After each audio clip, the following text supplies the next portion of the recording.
You are now listening to Sanity at the Movies, Jurassic Park edition.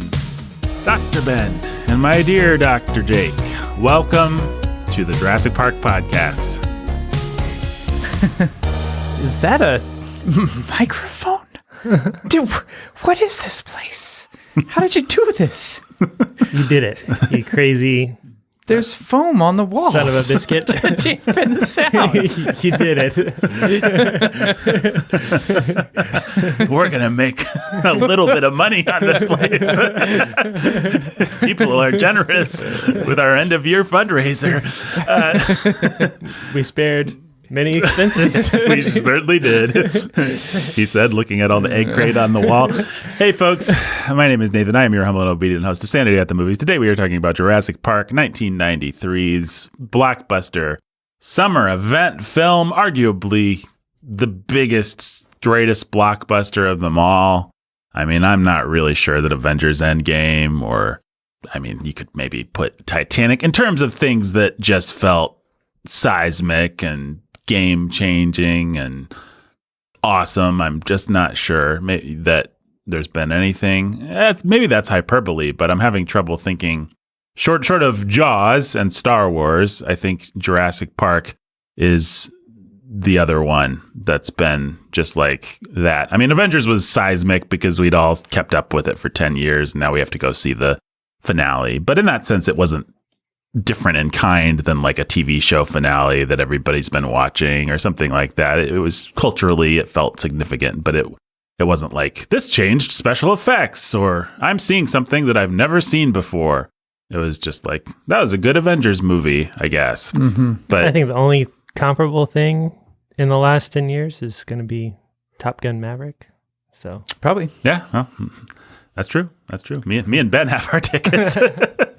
Ironically, I'll just tell the audience. Ironically, me and Ben are seeing Top Gun on Tuesday, like at a special fan event. Special fan event. Neither one of us cares about Top Gun at all. And but I've never seen it. I'm never going to see it. I care.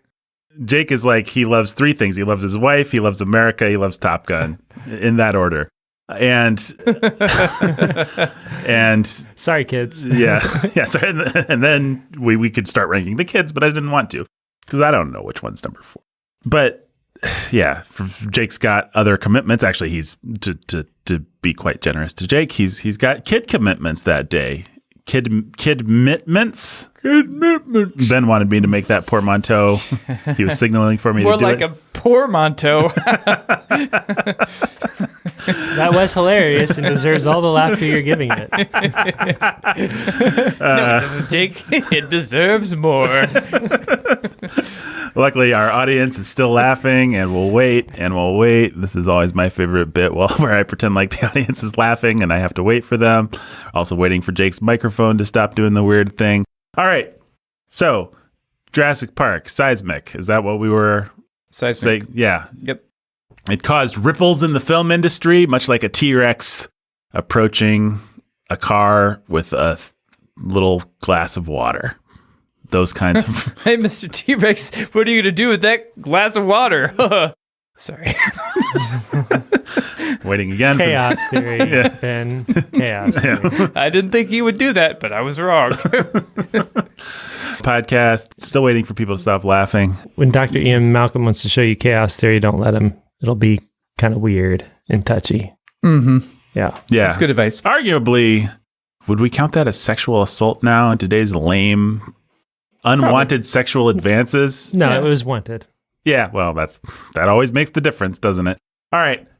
We're not here to talk about sexism and survival situations, guys. We're here to talk about Jurassic Park, which I guess means we will have to talk about sexism and survival situations eventually.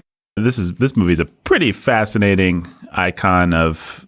It's a time capsule. Time capsule of a certain style of feminism. We often point to it. I think it's like one of our go-to examples because it is a good go-to example for this style of feminism. Yeah, Laura Dern playing a pretty feminine character for the entirety of the movie. Mm-hmm. And then given... And then she gets 2 or 3 a lines. couple lines and a Woman scene. inherits the earth, and Yep. her big speech. Well, anyway, I suppose we could talk about it when we get to it. But Jurassic Park, It's a movie that we're talking about.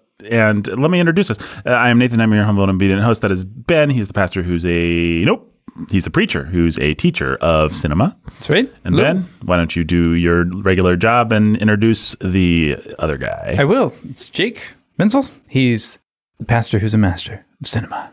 Thanks. Yeah. Which one of us is Hammond? Which one of us is Grant? And which one of us is Ian Malcolm? You're Hammond, Jake is Malcolm, and I'm Grant. Okay. It's pretty easy. You're a hero. You're a hero. Jake's a rock star slime ball. I mean, there's no reason for me to be Who self-aggrandizing. forgets how many buttons are on a shirt? That's true. Apparently, Ian Malcolm really argued for that. Apparently, that was Jeff Goldblum. He just thought that the character should be heroic and sexy, so he fought for both of those things. He fought for the open shirt, and he fought for the Malcolm gets out of the car and helps lead the T-Rex. So, like, originally, Malcolm was supposed to be more of a coward in that scene, but Jeff Goldblum thought that he should be a hero too, which is a nice bit of Spielberg optimistic humanism. It also doesn't track at all with what we've been told about the Malcolm character. I mean, I guess. You always know. He secretly has a heart of gold, or does he? He does. You know who doesn't have a heart of gold is that lawyer. We're going to make a fortune with this place. Did you know he left those kids in that car? Did you see that? Yeah, I did. He left them. When you got to go, Ben. It was traumatizing. You got to go. Okay, we got to. I feel like the girl pointed that out a couple times. Did she? He left us. Yeah. Wow. Well, maybe it traumatized her too. So, Must have. yeah. Yeah. Well, she's had a couple she had the bad father figure that's getting a divorce, I guess. And then she has the bad father figure of that lawyer. And then she has the great father figure of Dr. John Grant. Alan Grant. Yeah. That well fleshed out 3-dimensional character, Alan Grant. All right. Who gets away with being pretty creepy at the top of the movie. Yes, he does. Oh, I love that scene. I think that's a great... And, guys, there's so much to talk about. We're all over the place. Listen, here's the context of what we're doing. We did Jaws, and that's like the beginning of the blockbuster era. And now we're doing what you could kind of argue is a signpost of the blockbuster era, you could say, or maybe the end of a certain kind of blockbuster. Independence Day. Is the beginning of... The end. What you might argue is that the smart blockbuster extends through about Jurassic Park, and then Independence Day is the rise of the big, loud, eat your popcorn. We don't actually have to have a plot blockbuster that would take us through Armageddon, the rise of Michael Bay. I don't know that I actually buy this argument. I'm just saying I've heard it before, and it's somewhat compelling. I just don't know past Independence Day if there is anything that was billed as a summer blockbuster that's worth really going back to. I mean, like you can... Not Matrix? Wasn't that before Independence Day? Oh, no. Independence Day is like 93. Yeah, I was maybe. going to say. No. Yeah. Jurassic Park's 93. Independence Day's maybe 96. Yeah, okay, yeah, you're right. Matrix is 99. Matrix is 99, yeah. Okay, so Matrix. Yeah, so Matrix Right. would be another sign or turning point or something like that if you want to track the history of the blockbuster. But I think we could all agree that from Jaws to Jurassic Park / Independence Day, that's kind of one era that's ending. Like Jurassic Park and Independence Day are kind of the double. Yeah. We're transitioning into the big, loud, dumb era. Because the 80s blockbuster, it's pretty smart. Even the Arnold Schwarzenegger movies that we like to make fun of are smart in the way that they're constructed. Arnold has a sense of humor. Arnold understands. Arnold Schwarzenegger is in on the joke. Right. That is Arnold Schwarzenegger. He understands his own improbability and he plays to it, and he has got a great sense of humor, and that's what's likable about him. That's what's likable about Bruce Willis. Stallone, maybe less so in on the joke, but Rambo is still a well-constructed movie. The Aliens movies are well done. The 80s Spielberg, obviously the Indiana Jones movies are very well done. We're not really seeing big, loud, and dumb. We're seeing big, loud, and smart in the 80s, and I think that's why people are so fond of those things. What you had, like we talked about in our Jaws episode, was this sense that you have an audience shift, and that audience shift, how much of them want something that is actually smart? Right. And what if we brought all of our smart, savvy, hip, sideways to the material sensibilities to like the classic B film genre that sells itself? Right. what if we made something that was both populist and smart and cool all at the same time? What can we actually pull that off? Right. And Spielberg, he's the genius that cracked the code. But then from there, what studios inevitably began to realize is, well, actually, who needs smart?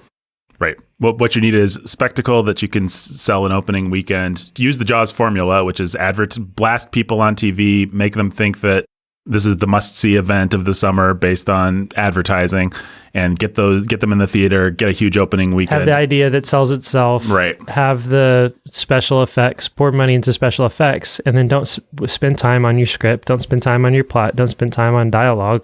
That's time and money that's wasted, because what gets butts in seats is the spectacle and the idea. Right. Or the star, or both. And while Independence Day is fairly well constructed compared to the schlock that we get later, like Armageddon, it's so obviously downstream. And headed in the direction of just Michael Bay. Right. Mm-hmm. Independence Day is the first, actually, if you blow up the White House and you put that on a TV ad, that's what's selling it. People will come. People will come. People will come, Ray. People will come. Yeah, exactly. And it's pretty stupid. And Roland Emmerich goes on to make, Godzilla, which is really stupid, the Matthew Broderick Godzilla, and Day After Tomorrow, just dumb blockbuster after dumb blockbuster. Some of them have their charms, but they're all pretty dumb. Michael Bay makes dumb movies. Well, then you have people are just sort of cycling through conceits. Okay, we did dinosaurs and we did space aliens. Okay, well, what doomsday scenarios? What kind of doomsday scenarios can we have? All right, meteor headed to Earth. Right. Okay, so we've got, 2 of those movies. Okay, what about a new ice age? Mm-hmm. Okay, what about a pandemic? Okay, what about... the studios were so competitive, as they are today, but they were so competitive and so sort of, what's the word, venal in their competition, that they would literally just, they're making a volcano movie? Let's rush Dante's Peak into production and see if we can get it out before Volcano. Deep Impact and Armageddon are suddenly competing, going neck to neck, and you had these weird things where they would come in pairs. Like both 2 studios, both have the same high concept idea, and they're both trying to execute it. We're seeing who can get there first and who can make the most money. You have like Ants and A Bug's Life happen at the same time, and that was directly Jeffrey Katzenberg being at Disney, seeing Bug's Life develop, and then going to DreamsWorks and saying, let's get our CGI ant movie out first and make more money, which they did. I don't know if they made more money, but they certainly got there first and made a lot of money with Ants, that wonderful Woody Allen. I used to love that movie as a kid, unfortunately. I've never seen it. I suspect we watched Bug's Life a lot. Ants was clever. I suspect I still might like Ants. I don't know. It might just be gross and stupid. I'm really not sure. Yeah, I don't know. It has the Woody Allen pall that kind of hangs over it, but... Mm-hmm.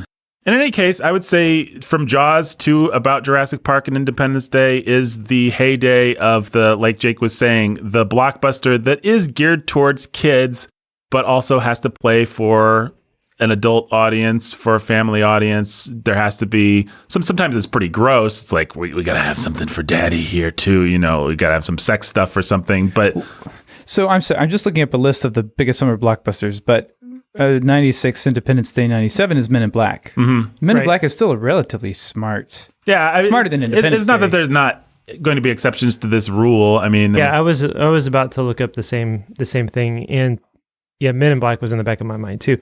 It is smart, but it's still that same sort of like, it is a high concept kind of thing, and it's not just it's a twist. It's like, okay, aliens. We've done Close Encounters, we've done Independence Day, we've done E.T.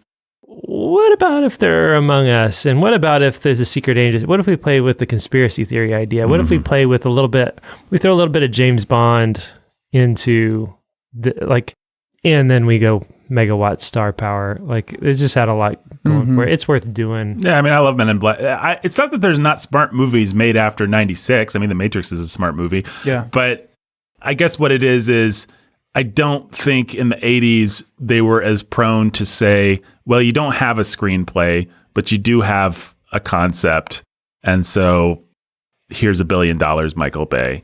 In other words, there's a whole crop of movies happening in the 90s into the 2000s that just aren't even trying to be good. We've accepted as a society that a popcorn movie doesn't have to be well constructed, doesn't have to have compelling characters. It just has to have spectacle and the money on the screen. I mean, you can get into the 2000s and see the launch of the blockbuster franchise. It's just hard to separate that I mean, not that Transformers and other blockbuster franchises weren't launched, but Pirates was a thing. Right. You forget about Raimi actually being a blockbuster hit because we have this whole category in our minds now of the superhero film. Right. But Batman was that way. Yeah, I mean, the Batman movies are actually perfect examples of the later ones like Schumacher and stuff. Perfect example of movies where it's like, we've got a high concept thing that sells toys, so we don't need a script. We don't need like an actual compelling idea. We just need who's going to play the villains and what's the highest star we can get. What's a package that we can put together, as opposed to it's the difference between do we have a movie and do we have a package that we can sell? Yeah. And Batman and Robin is a package that you can sell. It's not a movie. And I would say even the dumbest 80s blockbusters are movies with scripts. Even something that felt like a package, like let's get the coolest SNL stars, old SNL stars to fight ghosts. That's a package idea. But Ghostbusters still has at least 2/3 of a script. I'd say it kind of falls off at the end, and turns into a light show. But it's got 2/3 of a really fun script. And I think most of the 80s movies are like that. There's somebody had a vision, somebody wrote a script, somebody had something. I mean, I'm very broadly generalizing. You'll be able to find exceptions on either side of the line. But I'd say broadly, we can kind of say from Jaws to Jurassic Park is one era, the era of the smart Amblin style blockbuster. And then from Jurassic Park Independence Day to the early 2000s is the era of the dumb, big, loud Michael Bay stuff. And then the franchise era hit, and we've never recovered. We've never recovered, and we never will, as long as it remains profitable. I mean, Jurassic Park is also marks a milestone, and then I think it really is the end of Spielberg's interest in making entertainment. Well, if you look at how cynical, I mean, Jurassic Park is, I feel Spielberg's cynicism about the project that he's doing at every point. Well, we'll get into this, but Spielberg wanted to do Schindler's List, and they said, we'll give you the money for Schindler's List, but you have to do Jurassic Park first. And I just think it's written all over this movie. I mean, it's obviously that he cares about the dinosaurs. Like, he's delivering. He's a good showman. He's a good director. He can't help but make a good movie, and I think he cares. I'm not trying to say this is just a slapdash piece of junk. No, but he is like shoving it in your face. You want merch? You want branding? I'm going to give you merch and branding, and I'm going to mock you for it, and I'm going to have the lawyer be like, we're going to make a killing off this, and it is my meta commentary on this thing that we're doing, and I'm going to shove it in your face. So the lawyer is going to be, we're going to make a killing off of this. This is awesome. And at every turn, he's going to be like, you want merch? You want a logo? You want Jeeps? You want action figures? You want toys? Let's just make all the toys and stock them in the thing and just zoom in on all of them and make it a part. Like, it feels in a lot of ways like there is a cynical, self-aware, I know that this movie is a crazy cash grab and it's going to make bank, and I kind of hate myself for it. Or I hate the studio, or I hate that this is how this works now. I know that I am part of the machine. Well, and especially if you compare it to the hungry young filmmaker who made Jaws and found ways to take a fairly heartless story and put nice little human moments. Jurassic Park has one semi-human conceit, which is Dr. Grant becomes the father. But other than that, there's not a ton of... I mean, he's good. He's very good at what he does, but this is the greatest craftsman in the world doing a good job in order to do the job and be done with it, as opposed to somebody who actually really cares about the material. And it's shows in that opening scene compared to the opening scene of Jaws. I think that it's a statement. I don't think it's an accident. You brought it up in our Jaws review, yeah. In the Jaws review, where you talked about how, iconic and memorable and yeah, in Chrissy's Final Swim is set up in such a way that you have this primordial actor of judgment and vengeance that she is. We all, in some part of our brain, we all feel like she deserves it, and we therefore pity her or feel vindicated or whatever it is we feel. Or something. But in the opening, you have a parallel scene in the opening scene of Jurassic Park. And the difference is this guy doesn't deserve anything, except we all do. Like, it's just a capricious force of nature that you cannot tame. You can't handle it. You're trying to handle it, and it handles you, and you just happen to be there and have the conceit that you can handle it. And so guess what? Sucks to be you. But I think the Spielberg who cares about telling that story would actually have the guys be like, oh, it doesn't matter. Show them actually make the mistake. He actually does a nice job. I think the scene that where you actually feel that as slapstick and sitcom as it is the demise of Dennis Nedry. Oh, yeah. Where it's like, absolutely. This guy does not respect it and he's about to pay. And we all have that kind of sick feeling in our stomach as he mocks this thing that's about to. Yeah, he's the one who gets the divine vengeance kill. Right. And I think that in a really well done opening to Jurassic Park, that's actually, you'd have some amount of that feeling, but this just feels kind of perfunctory to me. You do have a tiny callback to Jaws when his torso is being moved up and down the cage, like Chrissy in the water. But Chrissy is screaming, "Oh my God, help me," and stuff like that. Like, there's just so much more humanity to what happens in Jaws. Some of it unfortunate, as we discussed in that review, but especially in high definition. But there's just, we're telling a story with characters in Jaws, even this little opening suspense set piece. Whereas I guess you get a little bit of Muldoon's character, and Muldoon is a cool character that I loved as a little boy. I thought he was like the cool, one of the coolest characters. Clever girl. Yeah. But the Jurassic Park is the Jurassic Park. What am I, 90 years old? The Jurassic Park is just not the same as the Jaws. In terms of Spielberg's level of commitment and care, I don't think. This is not a lead into a podcast where I just say I don't like Jurassic. I hate things that people like. Jurassic Park's great. It's a really enjoyable movie.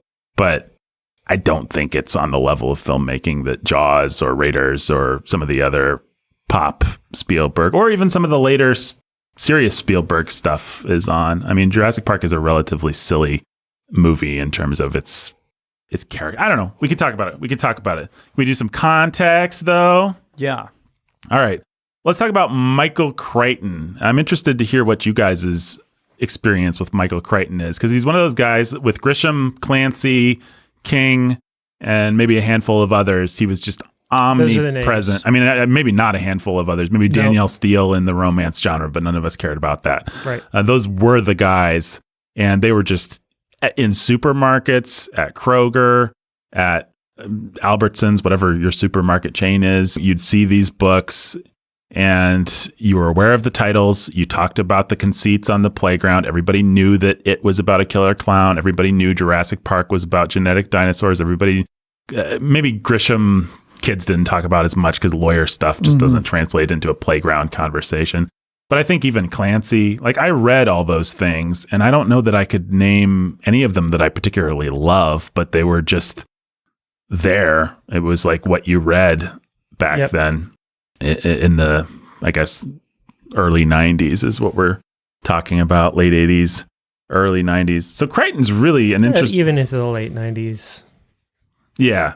I mean, because, late 90s, to me, I associate those books with middle school. Right. Should have been late 90s. Well, and those books had a lasting enough impact that you might go back and read, like Jurassic Park hit before the movie, but after the movie, kids were still reading it. Kids, obviously, each generation of kids would discover King and The Shining and It and Carrie and stuff like that.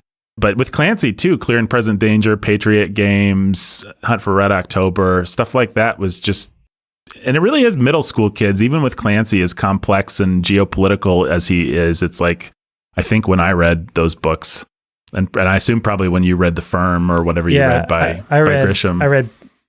There was a time when I was up on every Grisham. Like, I had read every Grisham book, and it was that middle school time frame. Wow. So yeah, that I got into Grisham. I got into Grisham deep for a couple years, and so whether it was The Firm or The Pelican Brief or any of them, A Time to Kill, It would be fun. You go ahead and continue the conversation. I'll go up. I'll go and look and see. How many Grishams? Yeah, it was about the time that he wrote his... I never actually read his baseball book, but that was his stepping away from... The lawyer. That was about the time that I was done with him. It's just interesting. I don't know if kids, middle schoolers today have the equivalent. They've got Harry Potter. They've got YA novels that are marketed to them. I assume a generation of kids like I was probably still discover the same Stephen King books. But every Grisham book from 89 to 2000. There you go. So what's the last Grisham book you read? The Brethren. The Brethren. Huh. Yeah, see, I've not even heard of that one. And that is exactly when he decided to branch out and step back from legal thrillers, and I didn't care. So you read Time to Kill and Pelican Brief and... Yep. The Firm. 1989, A Time to Kill. 91, The Firm. 92, The Pelican Brief. 93, The Client. 94, The Chamber. 95, The Rainmaker. 96, Runaway Jury. 97, The Partner. 98, Street Lawyer. 99, The Testament. 2000, The Brethren. Right. And so at some point in there, I jumped in, read the back catalog, and then every year there was a new Grisham book, and I read it until 2000, which would have been what, my sophomore-ish year of high school. Yeah. Then I stopped caring. I just wonder if kids today have an equivalent. Like, is there a supermarket bestseller that people... The YA market has become so big with Potter and Potter knockoffs like Riordan and then dystopia knockoffs. Yeah, all the Hunger Games type stuff. Yeah. There's that one that Disney was going to make, Wings of Fire or something like that. Yeah. I don't know. Wings of something. But it was weird. Like, all these guys had a market. Like, housewives would read King and Grisham and stuff like that. And kids... like middle schoolers, it's just like this weird window, this Venn diagram of groups of people that you wouldn't think would all intersect. Huh. But it's like these novels were written, like a hardworking dude isn't going to read any of these things because he's just not going to have time, probably. But middle school boys, bored housewives. Well, and the thing about them was they were ubiquitous. You could get them anywhere. They felt just serious enough that they helped you feel adult, but they were very pulpy, and they always had a sex scene. They always had a sex scene. I thought maybe we were going to say that. And Clancy not as much, but Grisham definitely. Grisham always had a sex scene. King for sure. Crichton not so much actually. No, Crichton had gore. I mean, Crichton really went overboard on the violence, especially in the Jurassic Parks. I remember that. But even in things like Congo or Sphere or some of those other things, there was always going to be something that kind of felt like, whoa. Mm-hmm. Crichton was a good provocateur. Yeah. So Crichton's really only one of those guys I read. Like I for better or worse, no interest in Grisham, almost no interest in Clancy. I think I read Hunt for Red October, but I may have just started it and not finished it. I just had I was not interested in political thrillers. I was not interested in legal thrillers. As a kid, as a teen, all I wanted was like fantasy, sci-fi. So Crichton Crichton fit in there enough that I read a number of his books. So my uncle was one of the smarter guys that I know, and I really respected him a lot. And he's a chemical engineer, and now like the partner in a chemical engineering firm that does a lot of big work down here. Mm-hmm. He had a sweet tooth. Yeah, you'd go over to his house. And he and his wife were not able to have kids. And so he had the cool gaming system. They had a lot of money. They had all the cool gaming systems. They had the latest, best computer.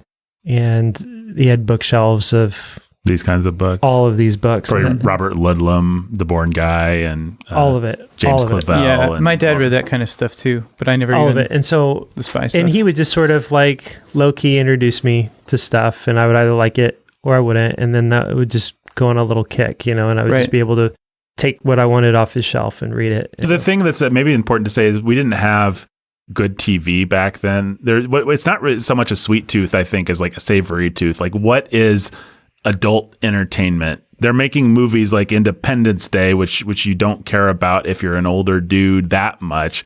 But then there's not just like something you need something that has the requisite amount of sex and violence and a plot that moves, but also has an interesting idea at the center and something to say about the world, something that just feels like it has a little bit of nutrition, not a lot, but a little bit of nutritional value without demanding too much of you. And so that's all these guys. That's exactly the sweet spot that they hit, and I think that's exactly right, because you have a really smart guy.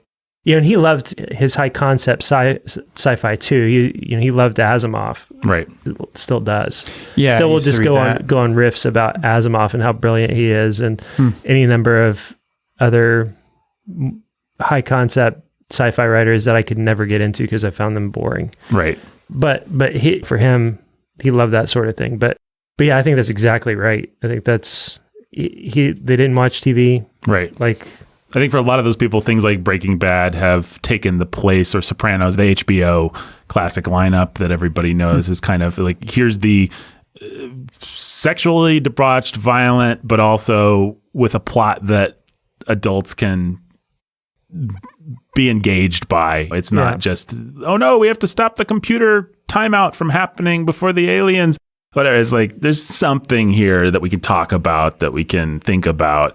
It's Game of Thrones, it's Breaking Bad, it's all that stuff. But there's also lots of prurient things that boys of all ages like, for worse, not for better or for worse, for worse. And so I think TV does a good job of, well, so to speak, of filling that niche now. But back then we needed novelists to do it. And I would say Crichton was the worst of them. Well, the other thing too, is that podcasting fills a lot I think that's true. Of gaps for that sort of thing. Like infotainment at its highest is going to be podcasting. And so you can listen to pretty genius people bringing high level, cutting edge science down to the popular level. Well, and Crichton you can listen to Crichton as proto podcaster is great because he is one of those guys who's a populist who's going to find whatever the cool scientific thing is and say, well, hey, you could imagine him being in this era and doing podcasts on this is how dinosaurs. This is how we would do it. And and he would be like, it'd be like a Joe Rogan or whatever, but he would get the concepts, he would get the science, he'd be able to track, but he would have the cool scientist on who could talk about, well, this is how we would do it. Like if we could find a blood sample, a DNA sample, it's actually not that far out of the realm of maybe we're not technologically able right now, but the idea that we could fill in gaps with frog DNA, he'd pull all that stuff together. Yeah, it's right. Yeah, exactly. And you could see him. Yeah, but he didn't have that outlet, so he had to write crummy, terrible novels. And Crichton is the worst. I think King is undisciplined and puerile, but actually gifted by God with the ability to write sentences and write characters and things. I think King is the best of the bunch just in terms of craftsmanship. I think Grisham probably lands closer to that than most of the other ones we mentioned. Grisham has a little bit of something, like he's interested in writing a sentence. Maybe he doesn't always do it well, but he wants to at least do it.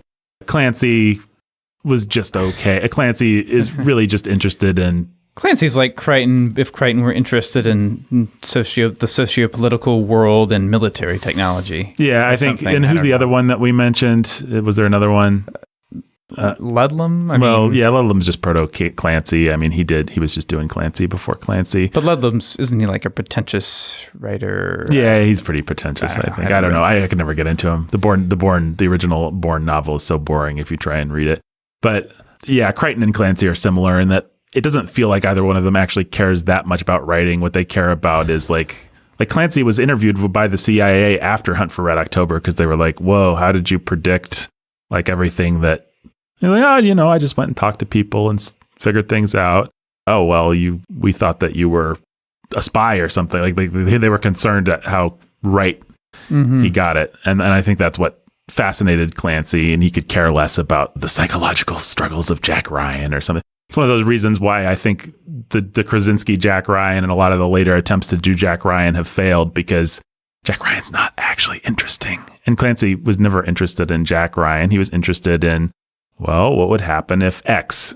And so a good Jack Ryan story has to do that. Have X. You can't just be like... That's why they had to throw a bunch of sex and nudity into that stupid show. Yeah, that show sucked because it was just terrible. Like, we didn't have anything, so let's just adult it up and see if it can trick people. Amanda and I tried to watch it because it's like, oh, Jack Ryan, John Krasinski, this might be some fun popcorn, and the next thing you know, you've got boobs, and it's like, well, I didn't know. Yeah. That's the end of that. There's nothing compelling here. I checked out on that show. Meredith was watching some of it, and it was like the big climactic thing, and they were like, well, we saved this guy through a complicated diplomatic thing, and I was like, okay, cool. That like they got him out of this third world country. That's like a Clancy thing. And then Krasinski's like, but I want to take down the bad guy. And then they all grab like machine guns and they're running through the compound and just mowing bad guys down. And I was just like, this is not, I mean, I'm not a huge Clancy guy, but I did grow up with Clancy. And the whole thing that was fun about Clancy is that he tried to posit how these situations would actually work. And the way that they don't work is Jack Ryan just runs in with a machine gun like Rambo. It just felt so reductive. Yeah, well, and that is the same exact appeal of a Grisham novel is you've got an impossible scenario and you've got to be a step ahead of everybody and outsmart everybody. And it's a puzzle box. How do you get out of this situation? Like you got trapped in this. It's not that Tom Cruise is a super lawyer. It's that he's the same lawyer as anybody would be. And now he has to figure out how to not be extricated into the firm or right. whatever. Well, he's in and they've got him trapped, and how does he extricate himself and take them down in such a way that he can disappear and not have it catch up to him? And Grisham's good at, whether it's plausible or not, he's good at making it feel plausible, and that's what people like about those things. Right. It's just like cliffhanger, dangle the carrot, keep it going, keep it moving. And then you got your magic solution, and he pulls it all together while walking the knife's edge at the end. And it's like, that's thrilling and cool and fun and exciting. And you had drama, and they trapped him with the prostitute on a beach, and he had some drama with his wife, but they came through it and whatever. I never even saw the movie. Yeah. That's funny. I'm ticking off beats from the movie as you talk, because I think the movie just... No, the plot sticks in my head. Yeah. Right? Like, it's a good plot. Just like, and it's cool when a writer can pull something like that off.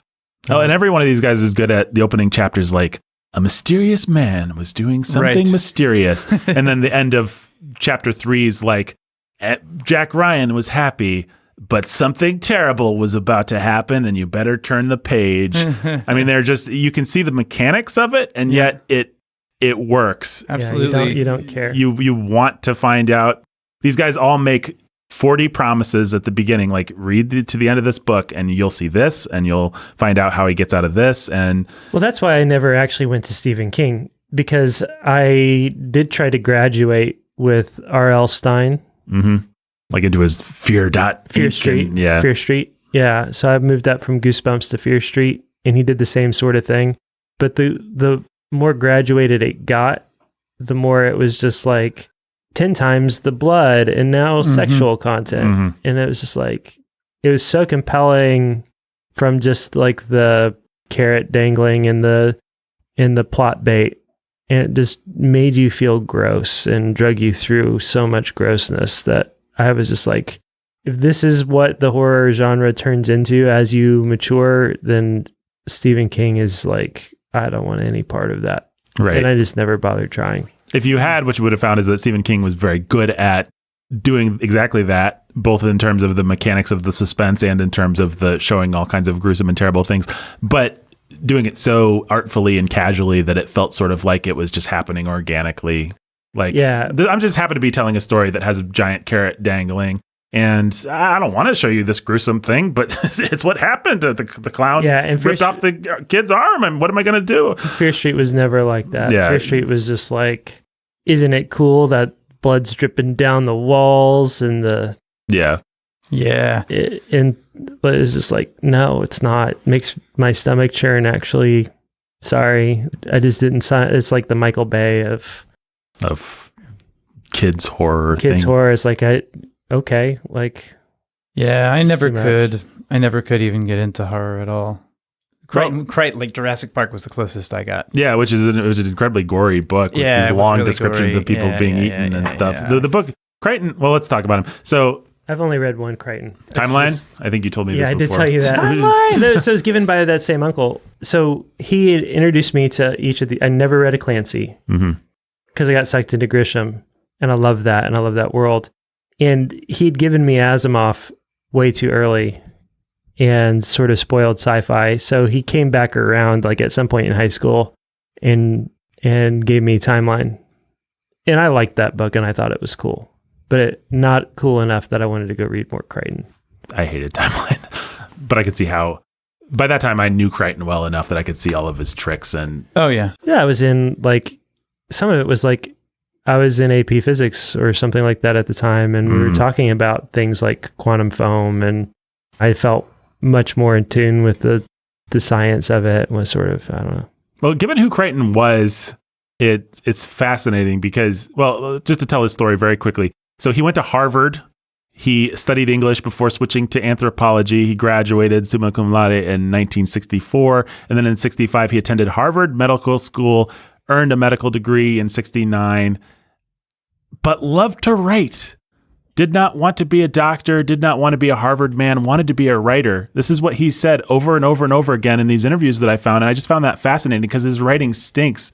When you read Crichton, he feels like a guy who loves ideas and has learned the most mechanical ways of setting these ideas in a novel that someone will pay for. I mean, Jurassic Park is pages, and you remember, Ben, it's pages of chaos theory. And Yeah, it's been so long, but yes, I remember. But I remember not resenting it for whatever reason. no, because the science is actually genuinely cool and interesting. And he was good at presenting it. But it really is like a page of Dr. Grant was being chased by a raptor. It was exciting. Would the raptor get him? And then you'll turn the page and it will be like, back at the compound, Malcolm was still talking about chaos theory. And then you'll turn page. There'll be diagrams, literal diagrams, illustrations as Malcolm expounds on chaos theory. And page. And you'll get through that. And you get to the end and it'll be like, I have more to say about chaos theory, said Malcolm. Suddenly, there was a strange noise outside the door. You know, just the most mechanical, like, oh no, here's some suspense. And then You're making me want to go back and page through Jurassic Park. Maybe I'm exaggerating in my mind a little bit, but I don't think much.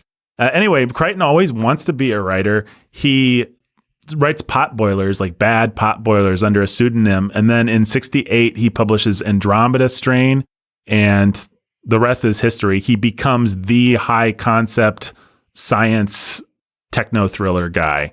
And Andromeda Strain's about an extraterrestrial disease, right? It's been a while. Yeah. But I don't think I've ever actually read it, but I used to be more. Yeah, I read it. I can't War of the remember it Worlds, very but in well. reverse, right? Yeah, like the disease comes first, but it's very grounded and realistic in terms of. It was fun. That's what I remember. If an extraterrestrial disease happened, this is how it would happen. And then he did some less successful novels like Terminal Man and things like that. But the big ones that everybody remembers are Congo, which was 1980, turned into a very silly movie. But the book is, again, full of interesting information about African exploration, about communication between gorillas and man, about if there was a lost city of Solomon, here's where it would be. Like he knows how to ground all this stuff and a ton of research in a way that is entertaining. And then Sphere, which I still remember fondly. Yeah, likewise. Sphere is about a undersea expedition that meets an extraterrestrial intelligence. And it's one of the best, just in terms of its concept, if not its writing, it's one of the best novels about like, if we met them from outer space, they would be so truly alien to us that nothing they would do would make sense. We wouldn't be able to wrap our heads. You know, we assume that if we met aliens, they'd be humanoids and they'd operate according to our laws of physics and stuff like that. But Sphere is just basically positing that if we met extraterrestrial life, it would be something so other that we wouldn't be able to even barely wrap our heads around it. And it does a lot of fun stuff with that. Part of what this extraterrestrial thing does is generate thoughts. Like if you become possessed by the sphere, then whatever you think happens.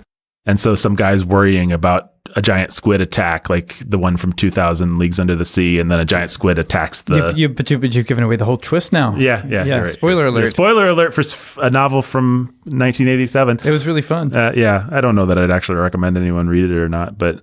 And then Jurassic Park in 1990 is his big hit and what he'll always be remembered for. And that novel really is about chaos theory, it's about genetics, and it's about the arrogance of modern science, the religion of science, the church of science. Crichton hated. He had a big chip on his shoulder. He saw scientists as arrogant people who wanted to play God. He really did believe in like all the arguments that we're going to talk about in Jurassic Park, where they're sitting around the table and Malcolm's saying you packaged it and all this stuff. You stood on the shoulders of giants. Crichton really, really, really believed that and really hated modern science. It would be fascinating if Crichton was still alive to be commenting on COVID and things like that. I'm guessing he would probably be a much beloved by us and much hated by the liberal media figure. I'm just guessing that's the direction he would have gone, because he despised the arrogance of modern science as he saw it. And Jurassic Park's all about that. The John Hammond character is played as a callow, evil man who gets devoured gets a well-deserved dinosaur death, because all he cares about is making a profit and standing on the shoulders of giants. And then Spielberg turns him into Walt Disney with a twinkle in his eye and all this stuff. But interestingly, Crichton loves the lawyer. The lawyer, Gennaro, is a hero. Gennaro and Muldoon team up, much like the Sattler character teams up with Muldoon in the movie. That's actually Gennaro's part. They took it and gave it to the girl for the movie. But Gennaro and Muldoon team up and they do like all this cool stuff, and they go and they fight dinosaurs. They both survive, if I'm remembering correctly. And they're just like it's kind of a buddy cop, Gennaro and Muldoon. Which and Gennaro, I remember, was my favorite character as a kid. Like, he was this really cool guy, but he's just like a lawyer, but he's going to do what it takes to fight the dinosaurs and get everybody off the island. And then Spielberg's like, ha ha, lawyers. They get eaten off of toilets. But yeah, Crichton, you also see it in that great screenplay for Twister. You have the corporate scientists. They have corporate sponsorship. Cary Elwes and his evil scientists that are using all their technology to study tornadoes, whereas our hero scientists are just putting together ramshackle things, and they have humility before the tornadoes. Coke cans. Right. Crichton really believed all that stuff. He's also famous for creating ER, and just as long as I'm ticking off the things that he's famous for, ER made him a lot of money. Man, how long did that show run? I mean, years and years and years. Never seen an episode. I've never seen an episode of ER either. I don't think I have either. But George Clooney's career was launched. Oh, that's right. Yeah. I mean, mean, that's the other thing that I know about it. I forgot that thing existed. 94 to 2009. Wow. Woo! Yeah. That's a long time. And so I don't know what else there is to say about Crichton. He's a very mechanical suspense purveyor who liked to talk about the cutting edge of technobabble. Some of his stuff hasn't aged very well simply because we've moved beyond whatever the technology was that he was talking about. A good example from the movie is Lex being excited about the computer thing. And that kind of stuff, the novel spends a lot of time on, like, what would the computer mainframe of this island be, and how would you navigate it? And that felt exciting. But now you watch it and it's just like, this is silly. She has to travel over all these weird houses to find the information to close the doors or whatever. The things that have stuck with me about Crichton, he was suspenseful. I loved his novels, but there were those pages of technobabble in all of his novels that would just go on and on and on. He was also really mean-spirited. In almost all of his novels, there's a scene where somebody succumbs to danger. Like, let's say somebody's attacked by a dinosaur. And what always happens is the heroes do not help that person because it's not in their self-interest to help this person. And it's not like Crichton's making a statement about self-interest or anything. It's just like his assumption is you wouldn't help somebody. Like if kids were being eaten by dinosaurs in the car, in one car over, you would never get out of the car. And what could you do? Except get eaten too. And it's striking that motif repeats itself again and again and again. And in the novel Lost World, the hero and the villain are trapped under a Jeep. The T-Rex is come, and the hero's like, well, actually, there's only one thing I can do. And then she kicks the bad guy out from under the Jeep so that he's eaten by the T-Rex instead of her. And it's really cold-blooded. Wow. And it's not like he pulls a gun on her. It's just like they're both cowering under there. And he's been set up as the bad guy, so we're not meant to feel too bad, but it is just like we're both trying to survive right now. And hey, if he gets eaten, then I'll be fine. The T-Rex will be distracted. There's just always something like that in a Crichton novel. It really struck me reading them as a kid. I don't know that I have any larger point to make about it, except for that it's interesting that Spielberg so completely sentimentalizes the John Hammond character and the relationship between Grant and the kids. And of course, we're going to get out of the car. And not just Grant, but Ian Malcolm, of all people, is going to get out of the car to help protect the kids and draw the T-Rex away. It's just like Spielberg, rightfully, I think, goes out of his way to humanize everybody except for the blood-sucking lawyer. Well, and maybe a handful of other characters that weren't worthy of humanization. But yeah. This makes me want to do like a summer of pulp for the bookending.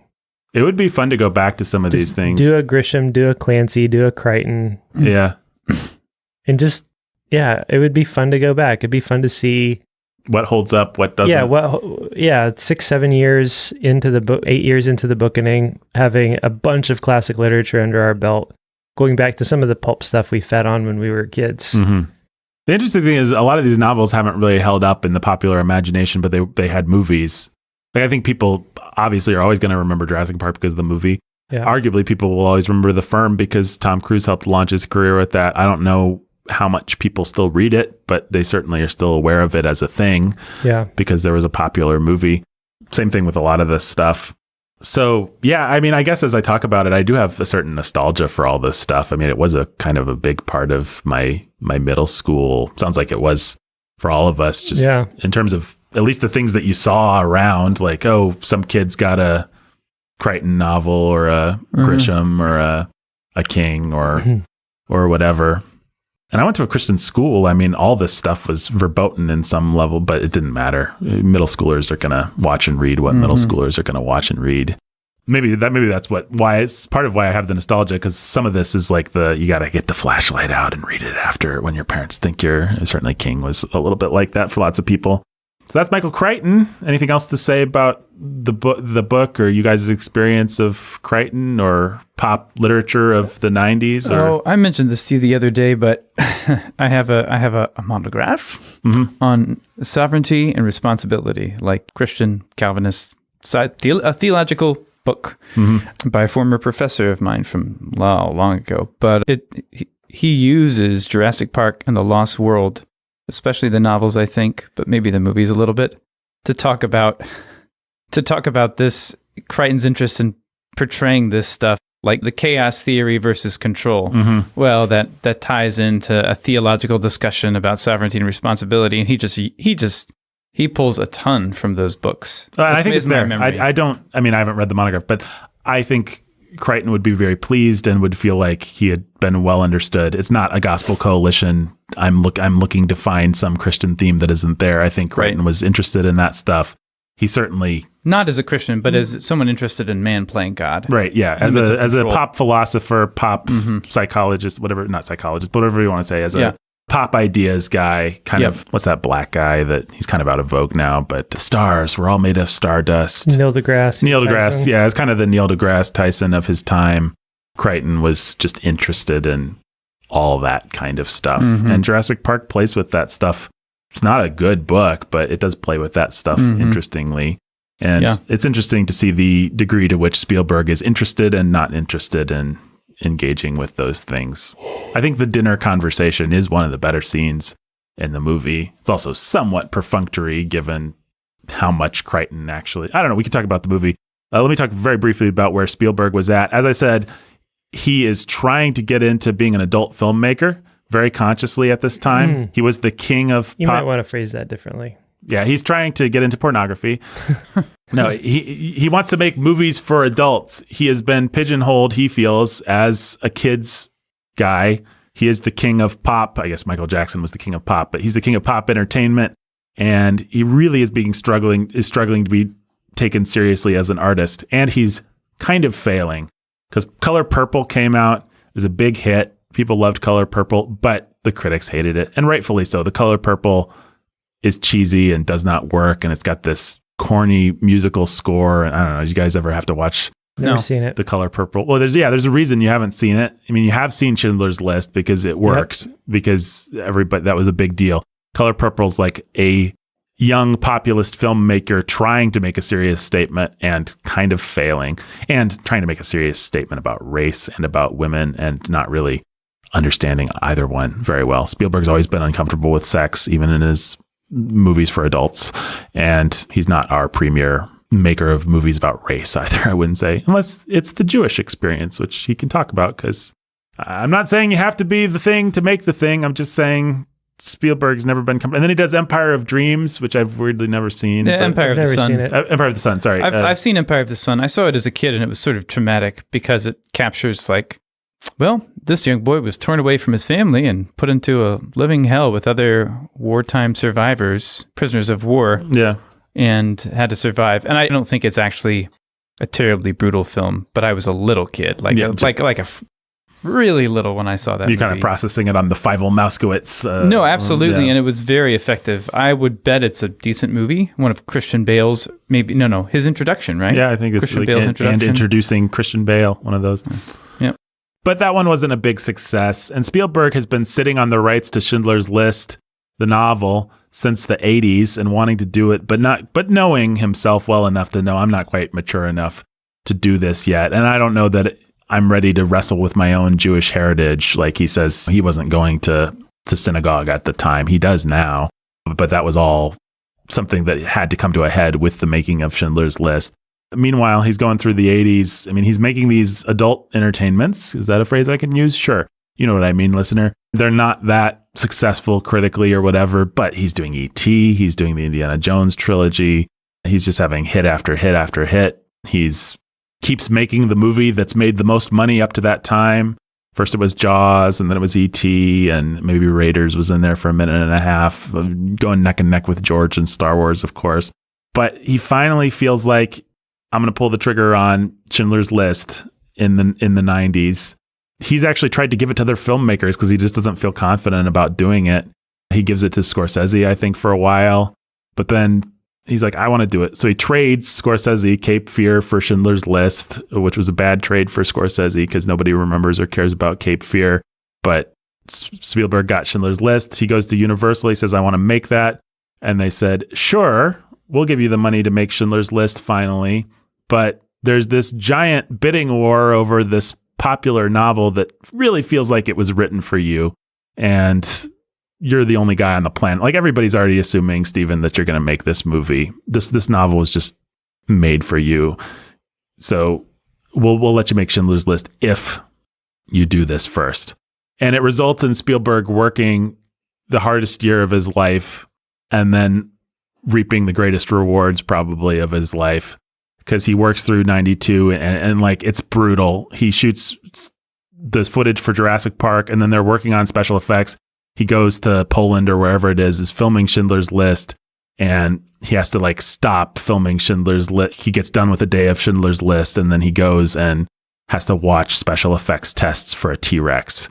And the emotional place that he said that put him in was just like insane. Like, switching between a Holocaust drama and fun dinosaur adventure was A, just a crazy workload, but B, just like, how do you balance those two things in your brain? Mm-hmm. And he's having a spiritual awakening. He's wrapping his head around his own Jewishness. I mean, it's just like his relationship with his dad and his mom, everything is hitting for him at the same time as he makes Schindler's List. And then he's also got to go and improve dinosaur special effects and edit dinosaur stuff at the same time. And he said he just hated that. Like, he really resented Jurassic Park while he made Schindler's List. But then they both hit in 93. Schindler's List sweeps the awards. Spielberg is crowned as a filmmaker, not just for kids, but for adults. He's made one of the great adult dramas. He's made a drama that has brought the Holocaust. I mean, I think downstream of it, it's hard to remember how much Schindler's List just helped the conversation with the Holocaust even. I mean, people were just out of touch with what it was. It had been a few decades since it was part of the conversation. Holocaust denial was at a all-time high, which was why Spielberg finally decided he had to do it. And then he does it. And now our idea of the Holocaust, all of us, largely revolves around not real documentary footage, but what we remember from being forced to watch Schindler's List when whatever age we were collectively forced to watch it. Which I never was. There you go. Yep. So you don't know anything about the Holocaust. That's right. I've been to the Holocaust Museum. Yeah, well. So anyway, Spielberg releases the pop blockbuster that makes the most money up until the time Jurassic Park, ushers in CGI special effects, changes the industry with Jurassic Park, and changes the industry with Schindler's List in 1993. You could argue it's the greatest year that a filmmaker has ever had, just in terms of a double triumph, one for one kind of audience, an art film triumph and a spectacle triumph. And both of them, the most profound triumphs that you could have in that medium. Like, it's not just he made a good blockbuster and he made a good art film. It's that he made the blockbuster to beat all other blockbusters, and he made the art film, the adult drama, to beat all other adult dramas. He made the greatest blockbuster of all time and the greatest adult drama movie of all time, arguably, in 1 year. And then it's interesting what that does to Spielberg. He takes a few years off, and then I think he's kind of been chasing that ever since, you could argue, because it's like he always kind of wants to make, like, he's never just said, I want to be done making quote unquote Spielberg movies. He always wants to make another Spielberg movie, prove that he can still do it.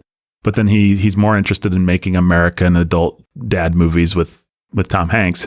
And so he just keeps trying to kind of balance those two things. And I think becomes increasingly less successful at being Steven Spielberg as we knew him in the 80s, and arguably as a good dad movie maker, I guess. I mean, I like most of his dad movies okay, but I haven't seen any of them.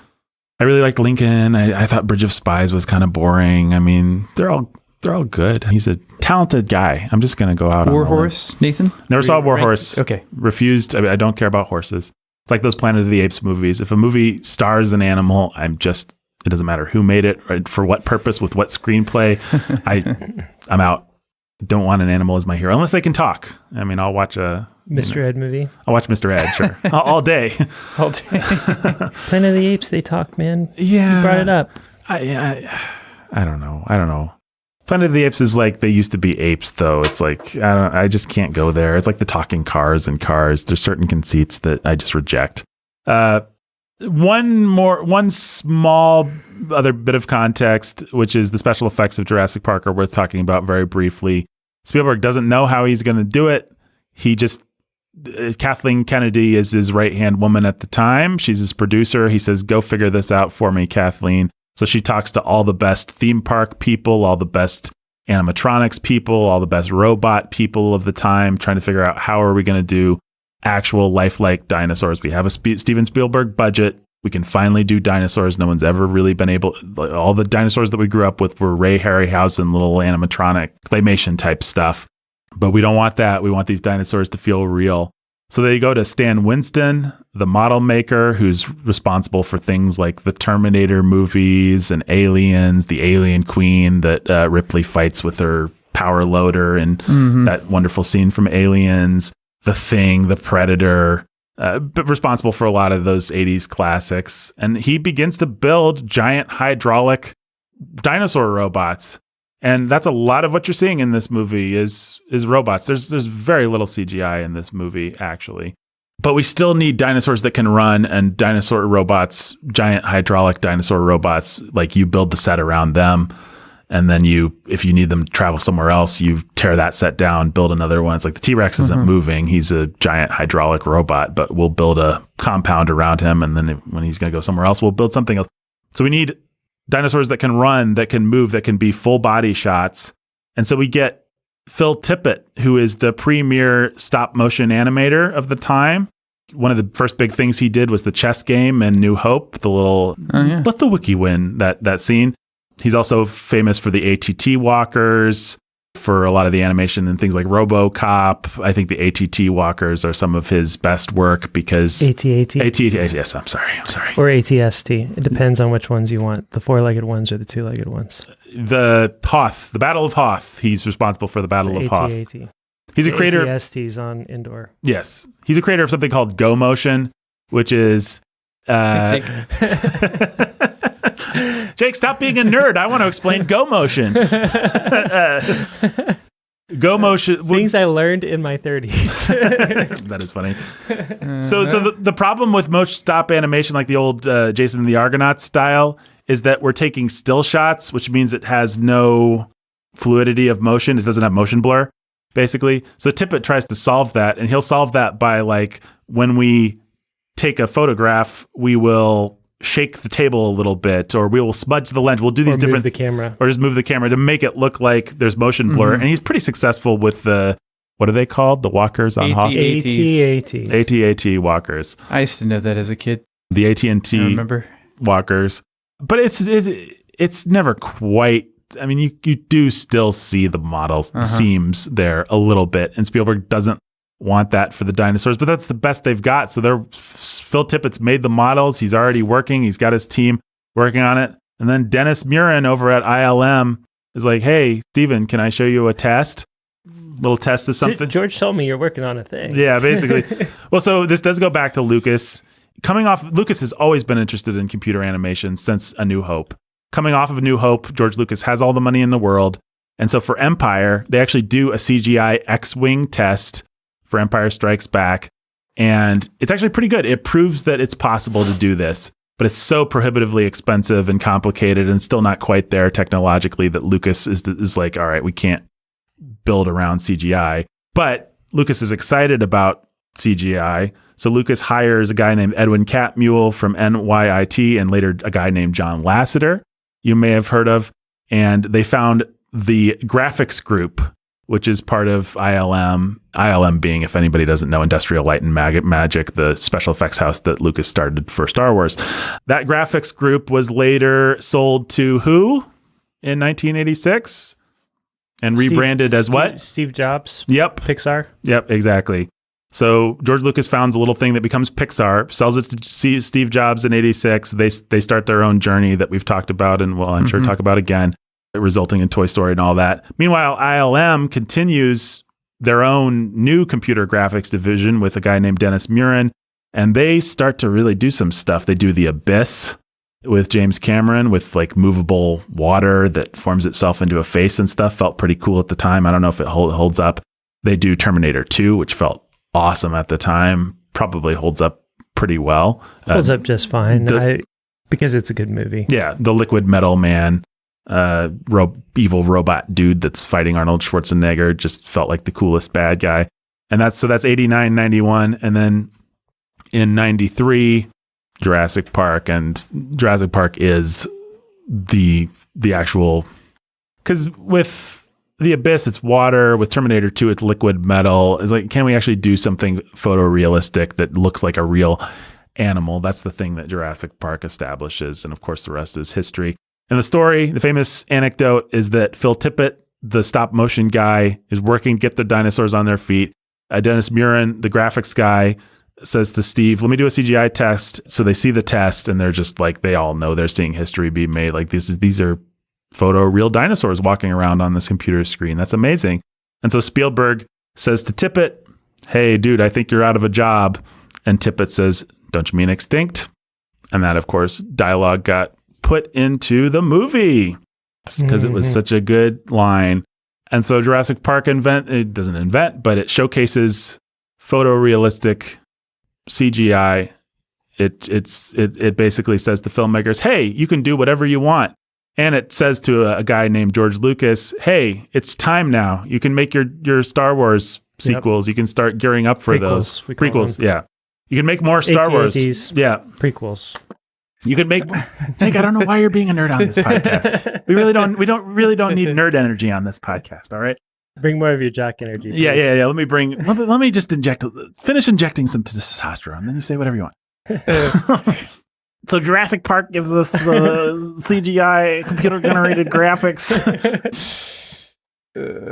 Which leads to George Lucas inventing CGI environments for the prequels and Peter Jackson and Lord of the Rings and Marvel and blah, blah, blah, blah, blah, the history. CGI becomes the thing, all thanks to Jurassic Park. And that is really all I want to say about, I mean, we could talk about like the casting of Jurassic Park, but who cares? All thanks to George Lucas. All thanks to... It was Industrial Light and Magic, and even though Spielberg employed it in Jurassic Park, there was nothing like what Lucas did with the prequels. Well, like I said, Spielberg was gearing up for robots and stop motion. And then ILM came to him and said, hey, Steve, can we show you a test? So Steven Spielberg gets a lot of credit, and deservedly so. But George Lucas is actually the guy that gave us modern cinema. He just is the godfather of everything. George Lucas, far-seeing technological visionary. Whatever else you want to say about his prowess, he has been on the cutting edge of everything.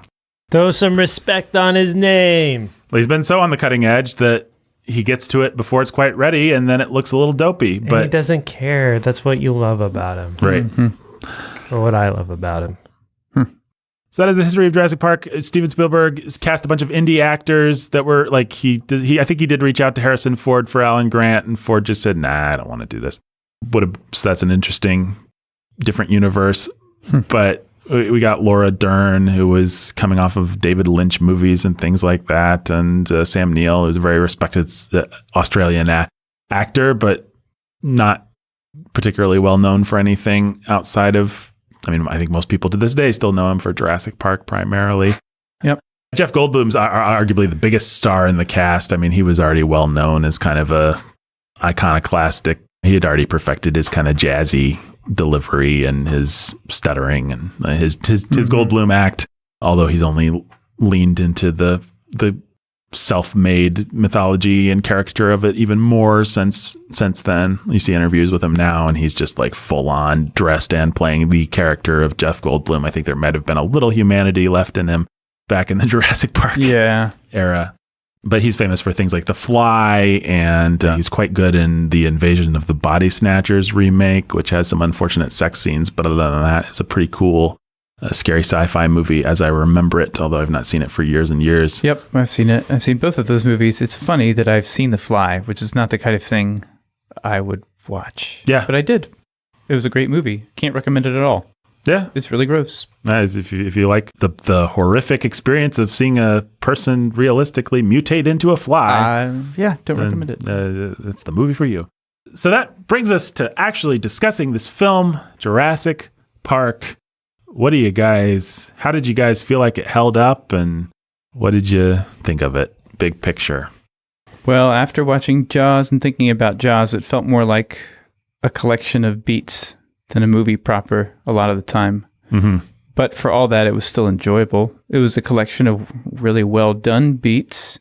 And once it gets moving, it's a lot of fun. Laura Dern brings the most humanity and the most sweetness. Yep. Notwithstanding that they're gonna use her as a poster girl for some feminist talking points, she actually gets to be like a vulnerable, feminine woman who you care about, and as much as you care about anyone in this movie. And that's kind of funny.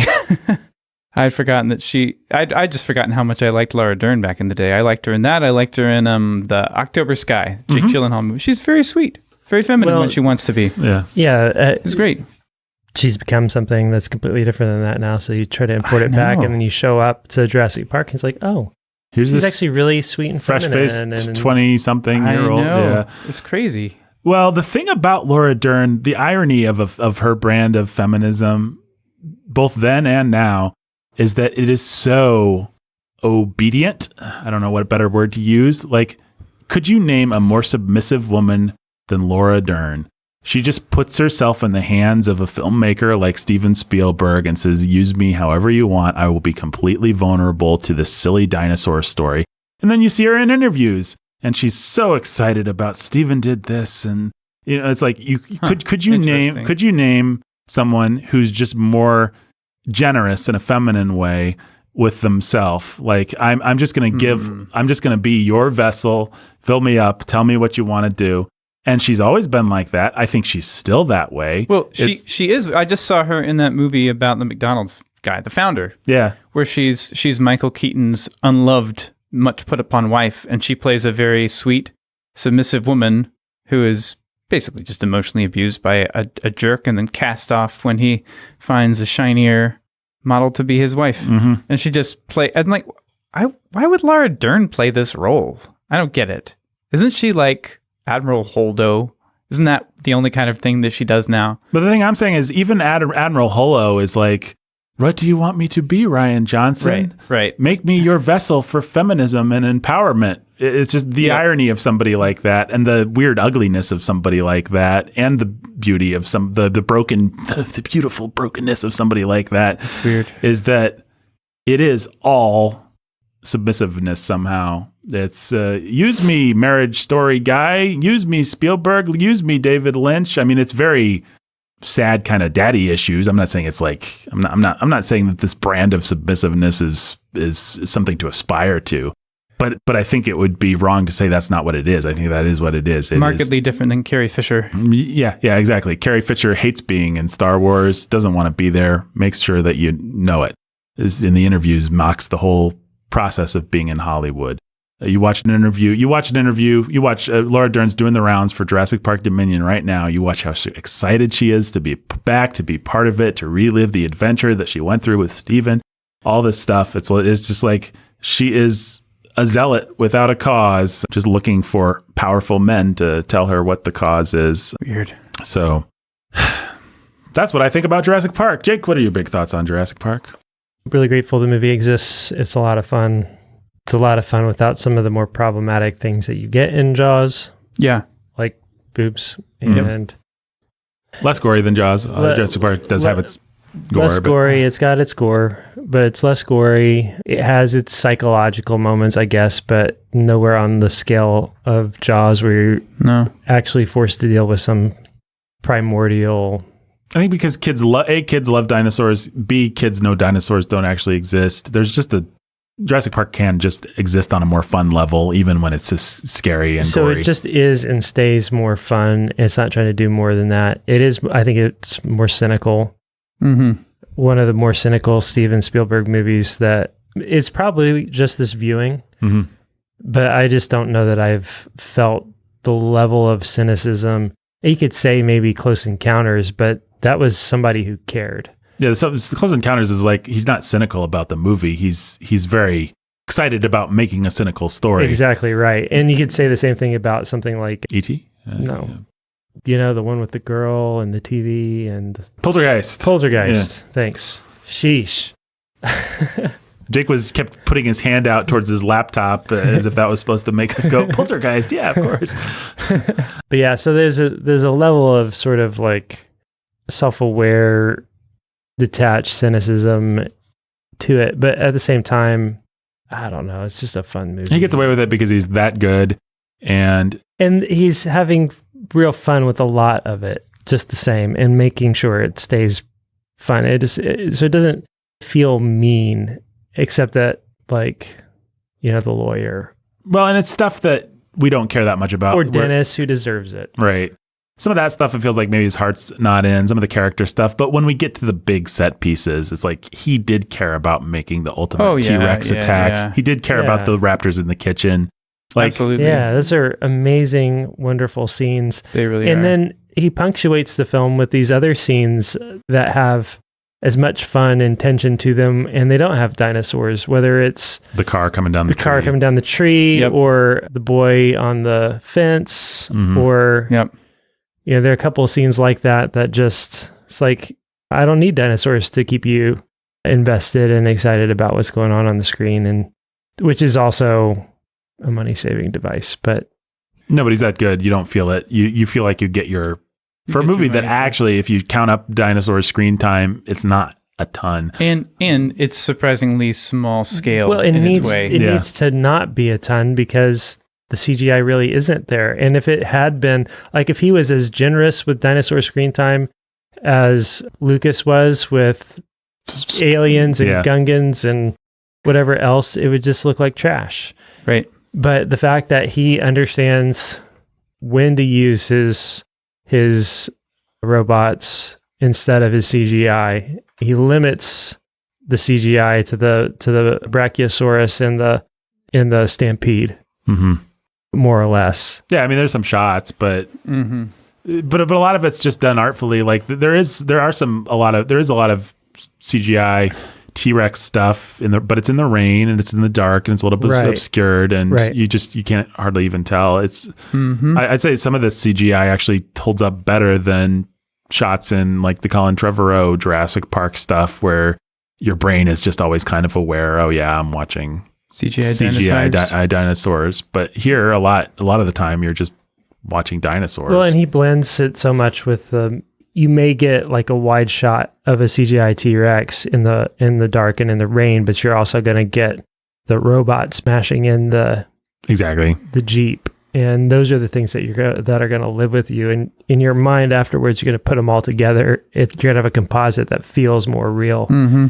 And that's just part of the genius of how he understands how to create a tactile world with tactile dinosaurs in it. Well, the tactile stuff is striking. It's like so much of today's CGI, it's just like everything is CGI in action, but it's like if you can get a door handle turning, if you can get a leg of lamb slamming against a window, if you can get the pitter of rain on a window, if you can get lights feeling like flashlights, feeling like they would, the more things like that you can add in, the more you feel like you're connected as an audience member to the monster, to the CGI creation. Well, because you're connected to the kids in the underneath the Jeep, in the rain, and the mud, in the flashy light, and the dark, and the sounds, and the it's actually evoking things that you've experienced, and feelings that maybe you've been in a car crash, or you had a nightmare about a dinosaur, or any number of things that it's just pulling all of those things, pulling on all those threads and pulling them together for you in a way that really just lives. So my big picture thoughts are, it's a great movie. It's a fun movie. It's not a great movie the way that Jaws is a great movie. Yeah. Jaws is a masterpiece of filmmaking. Jurassic Park is a masterpiece of fun cinema. It's the first time in a long time I've been watching something and thought, oh, this is going to be fun to show to my kids when they're old enough. Right. And this is one of those movies, and that's exactly why I sat there thinking I'm grateful for this. Is like, I can show this to my older kids and they will have fun with it. And like, you don't lose much, the wonder, the fun. And so much of what is great about it too is like the concept is great and sold so well that you spend the whole first third of the movie wanting them to pull it off and dreading, or I sat there just dreading, like, man, I don't want this to go to crap. You almost want it to be a movie about a functioning dinosaur theme park where nothing happens. That's like what it's like. Oh, I want Grandpa Attenborough to be happy, and I want his dream of this should be for everybody. And the lawyers over there, like, we could charge $10,000 a ticket, and he's like, no, this dinosaurs are for everybody. Like, I want that park. Like, I want that dreamer Disney guy behind it. I want all these characters to actually support this thing. It's on an island. They've got protections. Like, they've got the whole leucine amino acid thing, and they're only girls. And I don't actually believe the life finds a way of it all. I just want it to work. It's so funny that given who Spielberg was and where he was in his career and everything, it's so funny that his sympathy, and therefore our sympathy, goes toward the showman that just wants to create a great attraction, but also feels the weight of other responsibility. What a character to be the big emotional. He gets the scene with the ice cream, talking about his flea circus and everything. It's like the only time that the movie really spends with any real humanity. Because frankly, I think the kids stuff is pretty perfunctory. I think Spielberg cares about it, and I think it's well done. But he gets a lot out of those kids. He does. Sure. He does. He's wonderful. They're great. Arguably one of the great kid directors. I mean, they're so naturalistic. Yeah. It's almost like they were real kids and not CGI. Yeah. and robots. And not CG. Yeah. Stan But we know the Incredibly truth. naturalistic. Yeah, ILM was doing a great job there. Yes, I like this movie. I agree with what you guys are saying. It is a collection of scenes. It's not. It doesn't actually hold up as much of a story, but in terms of some wonder and some great action set pieces, and I think I was struck by how cartoonish some of the characters were, particularly the villains, the lawyer and the fat guy. He's so excited. I love Dennis Nedry. Yeah, Dennis is awesome. He is a little much for me this time. When he giggles as he puts the whipped cream or whatever. And, Shaving cream. I love that. I think it's awesome. It was hilarious. Dodgson. Don't Nobody get cheap cares. on me, Dodge. Yeah, don't get cheap on me, Dodgson. The camera zooms down to the pie. He hams it up, and he's awesome. Hams it up. Yeah, it wouldn't look like that if you didn't ham it up. A lot of fat shaming. Very fat phobic movie, I must say. Yeah, his death scene is actually hard to watch.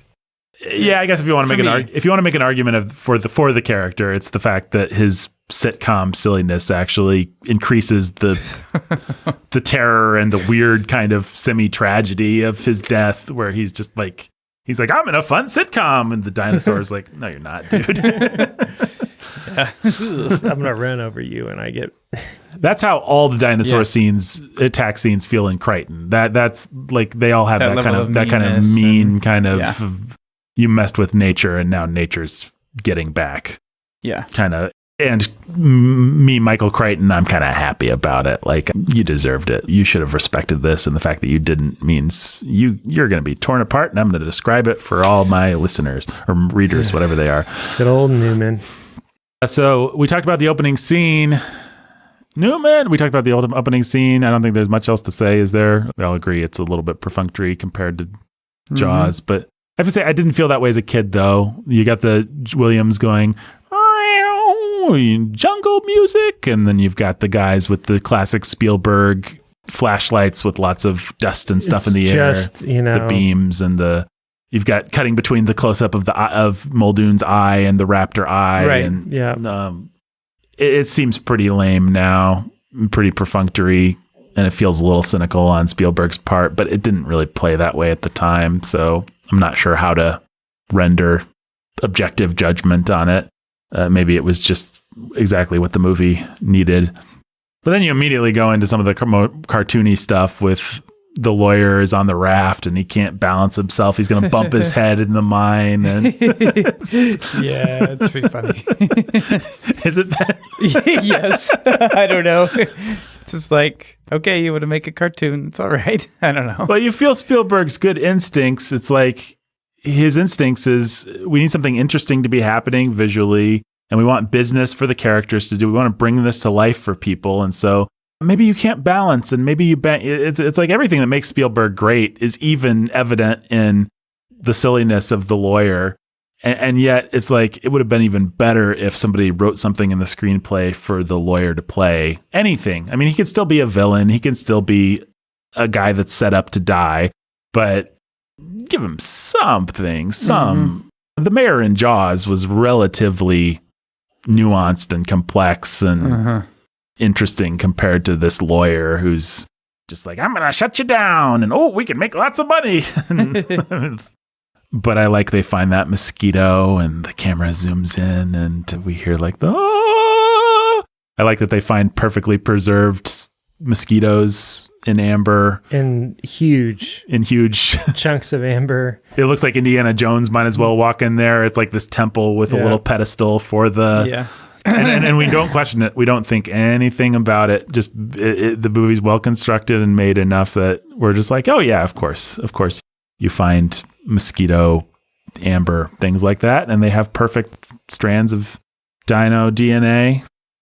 How many mosquitoes did they find? Yeah, well, enough for 37 species. Amazing. Plus, they were able to bring back plants, and now we have the scene that actual dinosaur experts hate, which is where they're digging up a complete skeleton of a raptor that's intact, all in one place, looks exactly like it's going to look in the movie, which is, for all you young paleontologists out there, never how this happens, we find a couple bones or what, like they have to reconstruct these things. And oftentimes they famously figure out they reconstructed them wrong. But this movie has the silliness of, and yet John Williams, we haven't even gotten to the John Williams themes, but he's still just like, music of wonder and mystery, and we're dusting off. And then we meet Sam Neill and we meet Laura Dern, and they learn all about the great characters, the great complex three-dimensional characters of Sam Neill and Laura Dern. I'm trying to think of one thing to say about who they are. Laura Dern is feminine and wants kids, and Sam Neill hates kids and likes to terrorize them, but he loves raptors. Right. It's funny how much Laura Dern doesn't get a character to play. She's really just there to react to things to react to dinosaurs with wonder. And in this scene, she's going to be, oh, Alan. And it's kind of cute that you're terrorizing this kid. But also, let's make babies. Yeah. And then Sam Neill, I always thought he was pretty cool as a kid. Dr. Grant was like a cool hero. Oh, yeah. It's interesting watching him now. He comes off as so grumpy, and he's actually very similar to the Roy Scheider character in Jaws. And they're both kind of very quiet and a little bit grumpy, and they draw more energy in than they exude. And they're surrounded by all these characters that are very vibrant, but they're sort of just very still and underplayed. And I think it helps with a movie like this. It's like if Dr. Grant, of all people, believes in a dinosaur, then I do too. Like, of course, Laura Dern's going to believe in this dinosaur. Of course, she's going to fall for the special effects. But if Sam Neill falls for the special effects, then that's really something. We've got the fat shaming of this little kid. Lots of fat shaming in this movie, this disgusting relic of... My favorite part of that whole story is that they kept inserting a hawk or an eagle sound. Yeah. You didn't notice that, Ben? So like he makes a comment about how dinosaurs have more in common with birds or birds of prey or something like that. Yeah. And he's like, sounds like an oversized 6-foot turkey, right? And then he comes up and he starts to tell the story with the raptor claw. Right. And then they keep having like this hawk sound effect or this like bird of prey eagle screech in the background that punctuates like every time he has, and then it would stare at you. I didn't even it would notice. attack you from the side. But what you wouldn't know is that it'd have the hunting packs and the attack would come from the side. Or screech, you know. It's pretty funny. That's pretty great. That's great. Well, and by the way, for a movie that we've said isn't particularly deft in its characterizations or in its plotting compared to something like Jaws, what a great little moment. We're developing the character of Dr. Grant. We're setting up the final villains of the movie, the raptors, and laying them in. Yep. We're just doing 2 or 3 things all at once. And on top of that, it works as its own entertaining little set piece. We all want to see the bratty little fat kid get put in his place. So have some respect. Have some respect. You know, Alan, if you wanted to scare that kid, you could have just pulled a gun on him. I bet I could probably recite most of this movie. I suppose we should have said, I didn't ask for baggage, but I think all of our baggage is, we grew up with this movie and it was really cool and important and fun in our childhood or early teenagehood or whatever it was. I feel like I came to it a little late. I came to it late. Did you guys? Yeah. Well, as a teenager, but I wasn't allowed to see it in theaters. And then so I saw it like on home video. I saw it on home video also, but I saw it right after it came out. Like it was still, everybody was talking about it and stuff. No, it was one of those movies. It was just like, we didn't watch movies like that. And so I would have had to have been at a friend's house. Maybe I saw it at my mom's house. This would have been a place where I could have seen it if I wanted to. See, for us, this was one of those, like, we usually don't, but for Jurassic Park, we'll make the exception. Like, you might be a little young for it, and so this was just like the most exciting, probably one of the more violent things I'd seen to that point. Like, it just, because I was younger, I was probably, what would I have been? I don't know, under 10, I guess, maybe. If I was born in 85 and this movie came out, let's say I saw it in 94, maybe. So this was so exciting. I mean, I'm sure I would have said this was my favorite movie, and that goodwill lasted long enough that when Lost World came out, I thought Lost World was great because, of course, how could it not be? And it took me a few years to realize, wait a second, this sucks. I've never seen Lost World or whatever the third one is. I just saw the Chris Park Pratt 3. ones, so I did see the Chris Pratt ones. I saw Lost World in the theaters. That was misfortunate. Lost World has one great sequence though. That trailer dangling over the cliff. Yeah, That's a great Spielberg sequence. It was.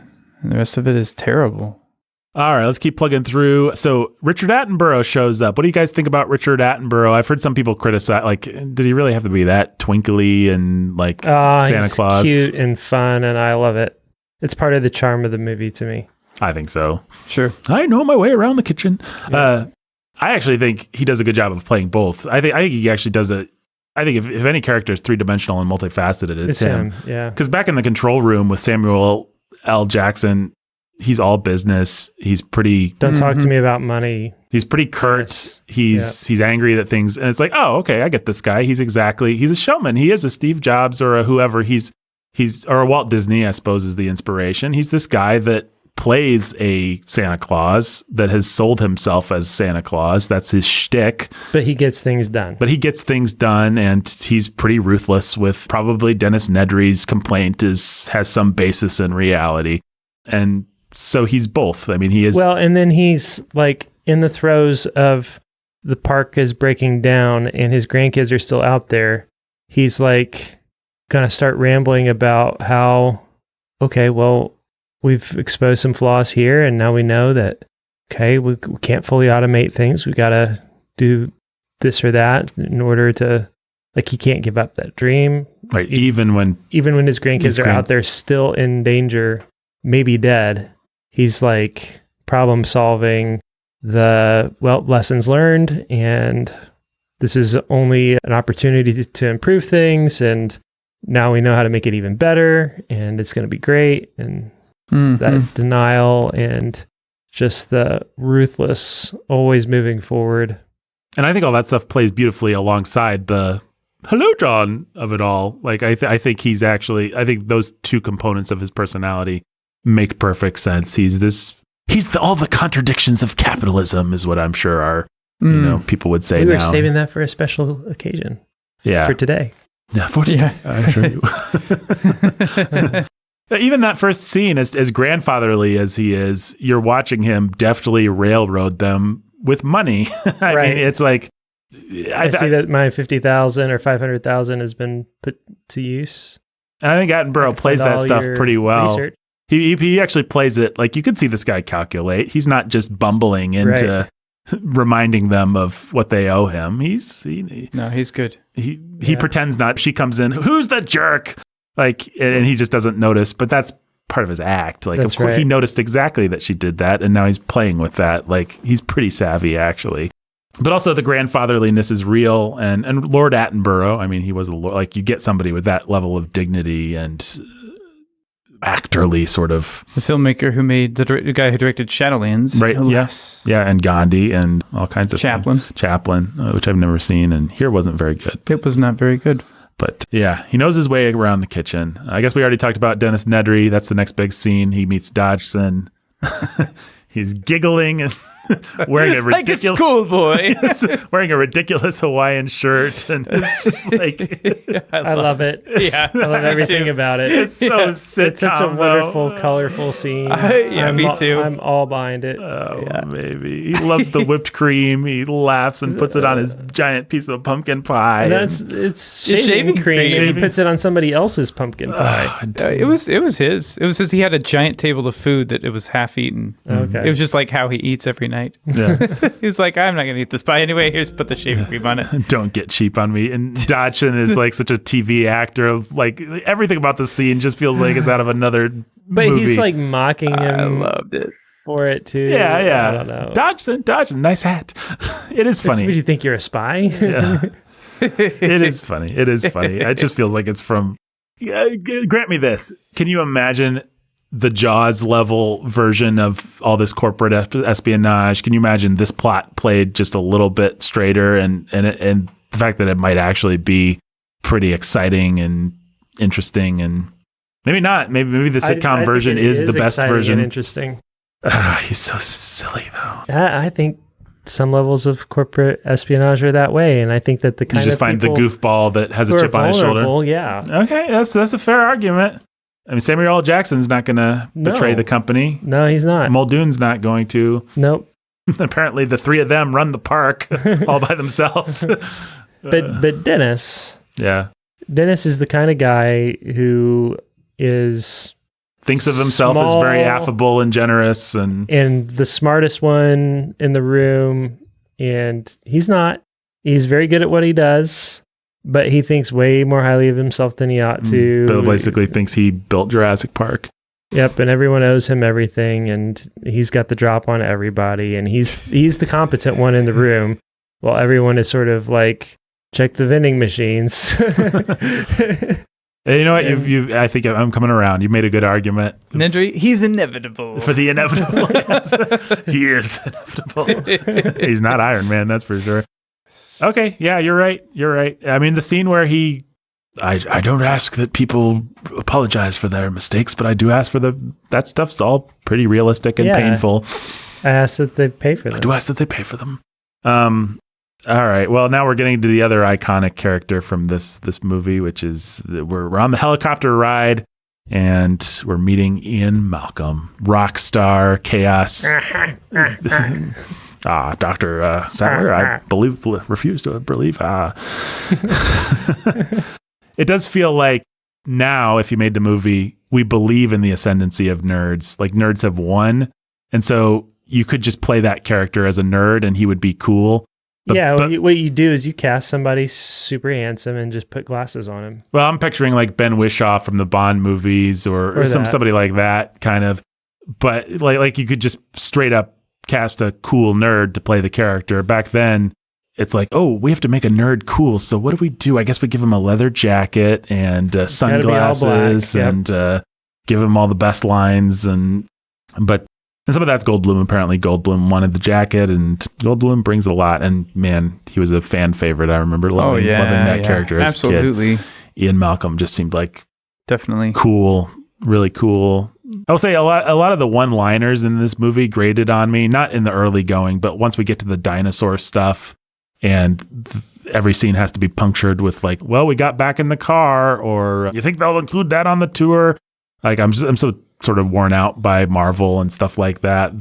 But it didn't feel that way at the time. No, it didn't at all. Sure. That's where I was going, is all those things, A, felt necessary because the suspense level was so high. Yeah, that's right. You needed the relief of them. Yep. And B, we just weren't so hit over the head with Joss Whedon stuff. Post-Whedon. Malaise. Post-Whedon malaise, yes. I love Sam Neill in the helicopter. He plays such a good, like, here's this other guy that's being charming and funny to my girlfriend, and I'm annoyed by it. Like, and also I feel really incompetent with all this stuff. With like the I can't figure out how to put a seatbelt together, which has no symbolic anything whatsoever. There's nothing symbolic about the fact that he can't figure out how to put the seatbelt together and which ends go where. Yep. Everybody else can. All the characters that are currently confident in their masculinity. Yeah, I like the little smile, though, after he ties them together. It's just like the perfect, I'm the unfunny, uncharming person right now, but I just found something to do that's kind of funny and charming. But also I have a chip on my shoulder about the fact that Jeff Goldblum's even here. Laura Dern playing such a bimbo in that scene, laughing at all of stupid Malcolm's innuendo, and you know, I refuse to believe that you're not acquainted with the concept of attraction. What woman goes for that? An idiot. Confidence will get you a lot. I mean, to be fair, confidence will get you. I mean, what woman goes for? I think. Never mind. I basically won my wife on a stream of that kind of crap. That's what I was gonna and maintain her to this day. I was gonna maybe point that out. Yeah, well, yeah, that's what it's confidence. Confidence goes a long way. Confidence. You can sell it. Yeah. Yeah, yeah, I like it. You buy it because Ian Malcolm is like someone from old Hollywood. No matter what you said, he could say something back. Yeah. He believes in himself so much that he doesn't give you. It's almost unsociable, like, to not accept him, to not accept his, like, what are you going to do? Everybody's getting to know each other and we all are supposed to be playing nice together. And he's just confident and aggressive and you have two choices. One is to hard know it and put a big stink in the room, and the other is to roll with it. Yeah, it really is. And guys can do that. Yeah, there's so many characters that are asked to play that, like Benedict Cumberbatch in the Marvel things is kind of asked to play that. But it's striking when you see someone who actually can really bring that energy. And Jeff Goldblum in that era is one of them. Obviously, Robert Downey Jr. is the modern patron saint of that kind of shtick. But in both of those cases, those guys actually could do it. Like you realize Robert Downey Jr. could come into the room, insult you, make you feel bad about yourself, and you'd completely roll with it because he's Robert Downey Jr. He just alphaed you. That's what happened. Right. He what? He alphaed you. Right. Yeah. But sideways alphaing is its own art, and those guys are good at it. John Williams now with the theme, with the march, whatever it is. Dun, dun, dun, dun. Science is so cool. Yeah. Man, we're on the approach. Nowadays, we're lucky if movies have one theme. This movie has two iconic themes. It's got the little Jurassic Park lullaby, da, da, da, da, da. And then it's got this awesome heroes theme for the island. Man, it adds so much. Yep. It adds to a simple helicopter approaching an island. Like it's... Well, it adds tension and hope. You called it a hymn to science before we started. Right. Yeah, it's a hymn to the Church it of really Science. is. It really is anthemic in that way. It's just like... If you think of it that way, it really does encapsulate the best of church music in that sense of like transcendence and awe and wonder and with sweetness too, and that like lullaby, which he's going to come back to like when they're in the tree and he's going to use whatever the branch and the bell tones, like the xylophone or whatever, like the whatever you call that, ding ding ding ding ding, all that. But it is a hymn to the Church of Science. That's the way to think about this theme, I think. Well, it's so powerful that I think it actually front load, or what's the word? It makes the argument moot. Like the fact that the movie ostensibly is against the Church of Science, I guess, that theme wins the argument before the arguments for science. By the time they're talking about like, should we really have brought dinosaurs? We as an audience are so firmly all in. Like this is great. So they're approaching it, and they're approaching the island. You have that theme.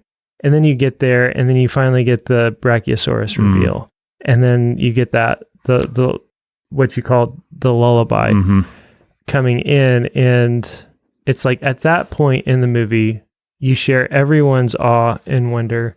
You are sold. You're a believer in the Church of Science, and you want Jurassic Park to work. It is so cool. It is such a wonderful thing. I can't believe.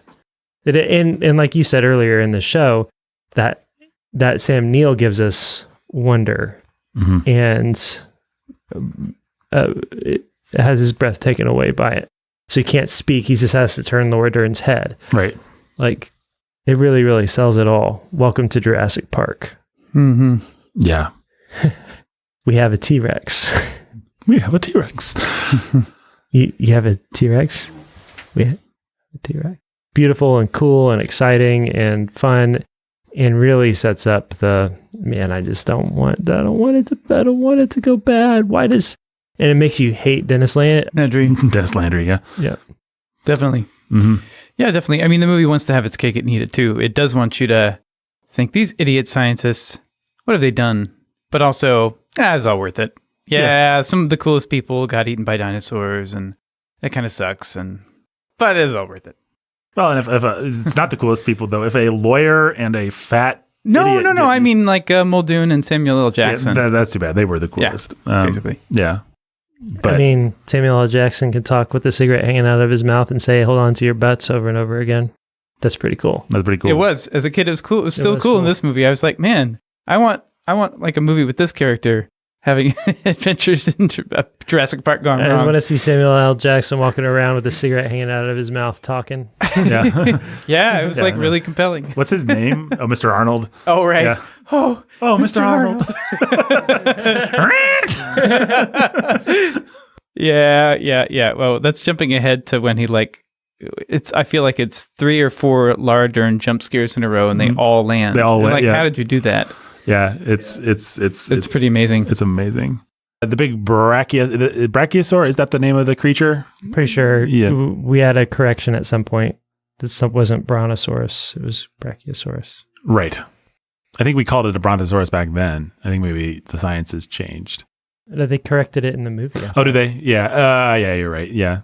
I guess it is worth saying for people who don't know, most of our listeners maybe have just grown up downstream of Jurassic Park. Like, this movie really changed the public's imagination for, like, you watch old dinosaur things and they're always these lumbering lizard-like creatures. And this movie really turned them into fast, predatory, bird-like, still reptilian, just a different kind of monster, though. And I actually remember being aware of that, like, as a little kid watching this movie. Oh, these dinosaurs are much faster and more agile and more smart than, especially the raptors, which were just the rock stars of this movie. Man, I was in love with velociraptors when I was... Oh, yeah. Yeah, they took the place of the T-Rex as the coolest dinosaur. Well, I remember. I was really annoyed, actually, I just remember being really annoyed. But the movie rectifies it because the T-Rex busts up at the end. No, but that's not what I was annoyed with. As a kid, what I was annoyed with was all the kids on the playground running around talking about velociraptors. It's like... You would have been annoyed with me because I literally had a poster of velociraptors in my room. It said, "You are what I eat." I still remember it. Yeah, and I would have been annoyed with you. Like, dude, T-Rex is still the king of the dinosaurs. I don't care what happened in Jurassic Park. Like, you wouldn't know that a velociraptor existed if it wasn't for Jurassic Park, so just shut up. But Jurassic Park happened, and I do know that they exist, and they're so cool. Well, how many dinosaur books had you read before you watched? A lot. And then you read about velociraptors, and the movie doesn't even particularly get them right, unfortunately, but... Well, you guys both would have been annoyed at me because I had a thing that I could still do, which is walk around like a raptor, making raptor noises, and then without using my hands, I could jump up on a counter as tall or taller than these tables we're sitting at, and I would do that in the kitchen and like scare my mom and sister. It was a really fun act. I haven't done it in a while. Maybe I'll do it next time I'm at your house, Jake. We'll see. We'll see. That sounds great. That sounds great. Yeah. Maybe that can be a Patreon reward. A Patreon reward. Yes. I'm going to bust out my shotgun and... this act is going to make us a lot of money. Or I'm going to throw you in the freezer and... In the freezer. Wow. Now, if I can... Yeah, throw you in the freezer. Now, has Ben learned how to turn doorknobs, though? It's an important piece of information to know. I've never seen him do it. Yeah. If I may throw my film critic hat on for a minute, my decoupling meaning hat on, I want to read something that Roger Ebert said in his review of King Kong that I actually think makes a pretty good point about what's happening with Jurassic Park, with the CGI, and with the brachiosaur scene in particular, like how it changed our imaginations. So Spielberg's talking about King Kong, and he says, in the very artificiality of some of the special effects, there's a creepiness that isn't there in today's slick, flawless, computer-aided images. In Jurassic Park, you are looking more or less at a real dinosaur. In King Kong, you were looking at an idea of a dinosaur created by hand by technicians who are working with their imagination. When Kong battles the large flesh-eating dinosaur in the first big battle scene, there's a moment where he forces its jaws apart and the bones crack and blood drips from the gaping throat, and something immediate happens that is hard to duplicate on any computer. End of quote. I do think in Jurassic Park, as wonderful as it is, and as much as it conjures an idea of wonder, it is the beginning of something that happened in cinema, which is the triumph of literalism, the death of visual metaphor. Like if you think about the old Tim Burton Batman movies, which are pre-Jurassic Park, both of them, I think, they both are so artificial. It's not a real Gotham City. It's just Tim Burton's crazy idea of what Gotham City would be. And we got so much more of that sort of thing, even in our popular filmmaking. And I think in the post-CGI, Marvel-dominated world, Peter Jackson-dominated, that whole style of filmmaking, like, there is so little room for bold visual metaphor. We're just going to put a real dinosaur on the screen. We're not going to put the idea of a dinosaur on the screen, if that makes any sense. Even something like Matt Reeves' Batman, his Gotham isn't that evocative. Like, there's evocative shots. It's very cool, but it's not the same kind of imagination triggering Gotham that Tim Burton was putting his Batman in. The Chris Nolan Batman, everybody's favorite Batman, just happens in Chicago, and it just looks like Chicago. Yeah, but Snyder is stylized. Yeah, Snyder. It's one of the reasons why as dumb and bro and everything as Snyder is, as aggro as Snyder is, I do respect his filmmaking prowess. He is one of the last gasps of just pure stylization that you really see. And I think it's a shame because his movies are so dark and violent, you wouldn't want to show them to any kid. But if you wanted to trigger a kid's imagination as far as like, this is Superman, Snyder is the current filmmaker who comes the closest to, or this is Batman. This is the idea of Batman. I want you to go imagine your own Batman. I want to do things where they're not even strictly realistic, but they make you think about what it would be like to be a Batman. Snyder's the person that's doing that. Like Lord of the Rings is a perfect example. The ring wraiths in Lord of the Rings are a perfect example. They're so thuddingly literal. It's just guys in black coats on horses.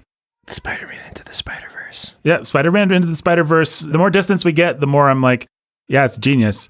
Because What's Up Danger is evoking the idea in a bold, visually metaphorical way of what it would be like to fly through the jungle of the city.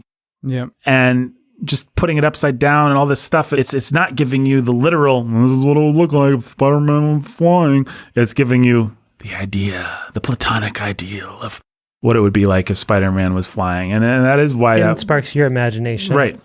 And that's the difference between that take on Spider-Man and the John Watts take on Spider-Man, especially his latest one. Right. Which is like, if my kids come out of a movie that has 3 Spider-Man characters in it and they're not trying to flip off the side of walls, you have failed. Right.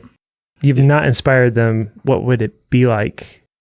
You've not inspired them with the idea of Spider-Man. Right. And what it would be like to be Spider-Man. You've shown them 3 Spider-Men. Right. And that's it. That is all you've done. You've actually maybe taken something away because you're like, That's well, right. This is what it would look like. I mean, I think even the best of the Avengers stuff can be like that. Like when you think about the portal scene, it's great and everything. When you think about what happens in your imagination, when you imagine the superhero battle to end all superhero battles where all the superheroes are fighting the biggest villain and we need to get them all because he's so bad. And then you compare it to what sort of happens in the portal scene. It's fine. It's good. Well, it makes an argument for never actually, I mean, not that this is what you actually want, right, but it makes an argument for never actually realizing those scenes. Yeah. Never actually making them. Like, you talking that way reminds me of being a kid and my parents are still together and having all my action figures, right? Like, whether it was all my G.I. Joe action figures or whether it was all my Superman, Batman stuff, whatever it was, I was making those battles. That was what I played. It was all the what ifs. And what if my G.I. Joes and Superman? And what if like I had that's what kids do. Or it seemed like the most natural thing in the world with action figures is like my multiverse crossover event of my own. Would never have framed it that way, but like, wouldn't it be cool if? And what would happen if? Yeah, isn't it weird how little of that energy Avengers Endgame actually has? That wonder of just like, I mean, it does have some. I'm not arguing it's completely devoid of that. But when you think about how exciting it was as a 5-year-old to have all your action figures, and then you think about how a scene like that should evoke those feelings, and some of it's just being an adult, of course. But I think there has been this weird, I guess my phrase is the triumph of literalism, where it's just like, we're not just going to ask the question of what it would be like to have all the superheroes together. We're also just going to answer it. And that sort of actually takes away from the wonder a little bit. You could argue, okay, so just never do anything, leave it in people's heads. That's not right. I mean, obviously, we want to see these things, but Spielberg at the height of his craft actually could show you E.T., have E.T. do these iconic things like ride a bicycle past the moon, and it conjures up this whole world of imagination where you're like, I wonder what E.T.'s planet is like. I wonder what else E.T. can do. Like, I want to get my E.T. doll and go make up other cool E.T. things because of the artful way that you've shown me what your little dorky ET animatronic thing or whatever it was can do. You compare that to Iron Man or something. It's like, well, there he is. We know he can do this and this and this and this.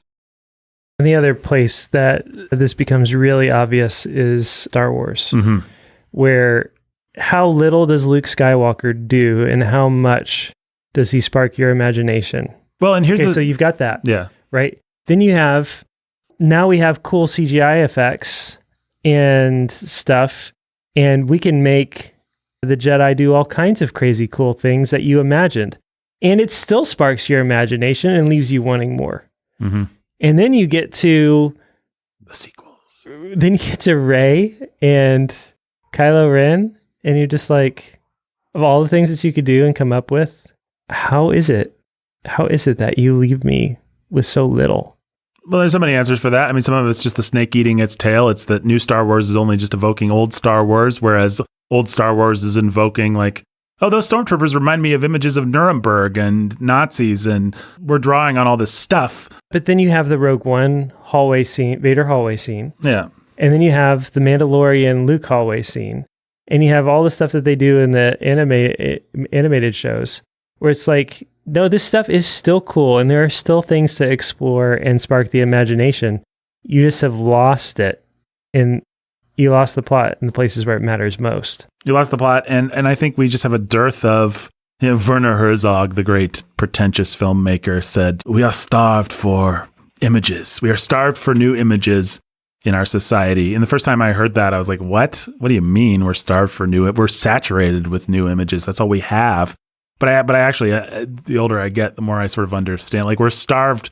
Like, when's the last time we actually saw E.T. go by the moon? We have all the special effects budget in the world, but when's the last time we got something iconic? When's the last time we got something that's just going to stick with us, that you want to buy the poster? It triggers your imagination. It makes you wonder what else is out there.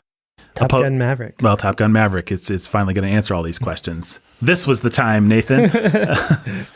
It's like not only are we a post-literate society, not only are we a post-words society, but we've actually lost the ability for our images to have metaphor, for our images to speak and to have their own literary associations to them. It's like our words died, and now our images are dying, and that's a weird place to be. And I think Jurassic Park is a good movie, and it is full of wonder, and the Brachiosaur scene is wondrous, but it is kind of a signpost on the way to the ruin of all civilization as we amuse ourselves to death. Hashtag Neil Postman.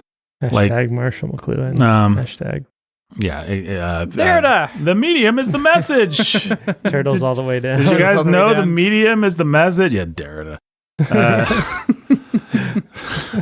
Hashtag death of the author. Hashtag buzzwords that people don't know what they mean.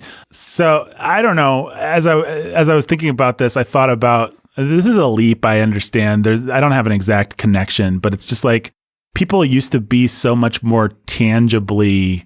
I think I've tracked that kids especially used to be so much more tangibly in relationship, in dialogue with their action figures, or even with the Bible. Well, here's the thing. Yeah. My kids don't actually have action figures. Right, exactly. Why would they? Yeah. I was thinking about... They do have costumes. Yeah. It's not that imagination has died. It's not that they've rewritten the DNA of humans and the way God made us so much that we suddenly lack all capacity. They also have the universal stick. Right. Yeah, well, exactly. Yeah. The universal stick. If they're bad, Jake gets out the universal stick. You're in a universe of pain with my stick. Jake always uses a Dirty Harry voice when he has to do any discipline. What was I saying? Oh, I don't know. Just everything's terrible. Imagination is dead.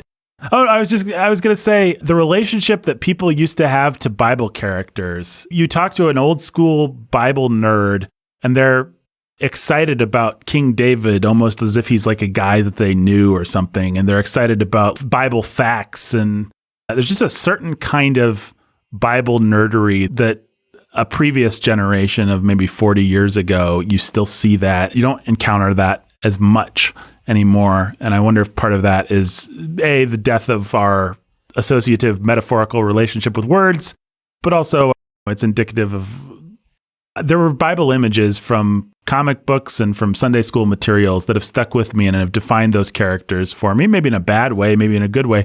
But I had a relationship with those images and with those words imaginatively that I just don't feel like this generation has. And I throw it out there, dear listener, for you to ponder. Anything else to say about the Brachiosaur scene before we move on? We have a T-Rex. They do have a T-Rex. We established that. And then we have this wonderful cartoon that gives us all the exposition. What a master stroke of an exposition dump.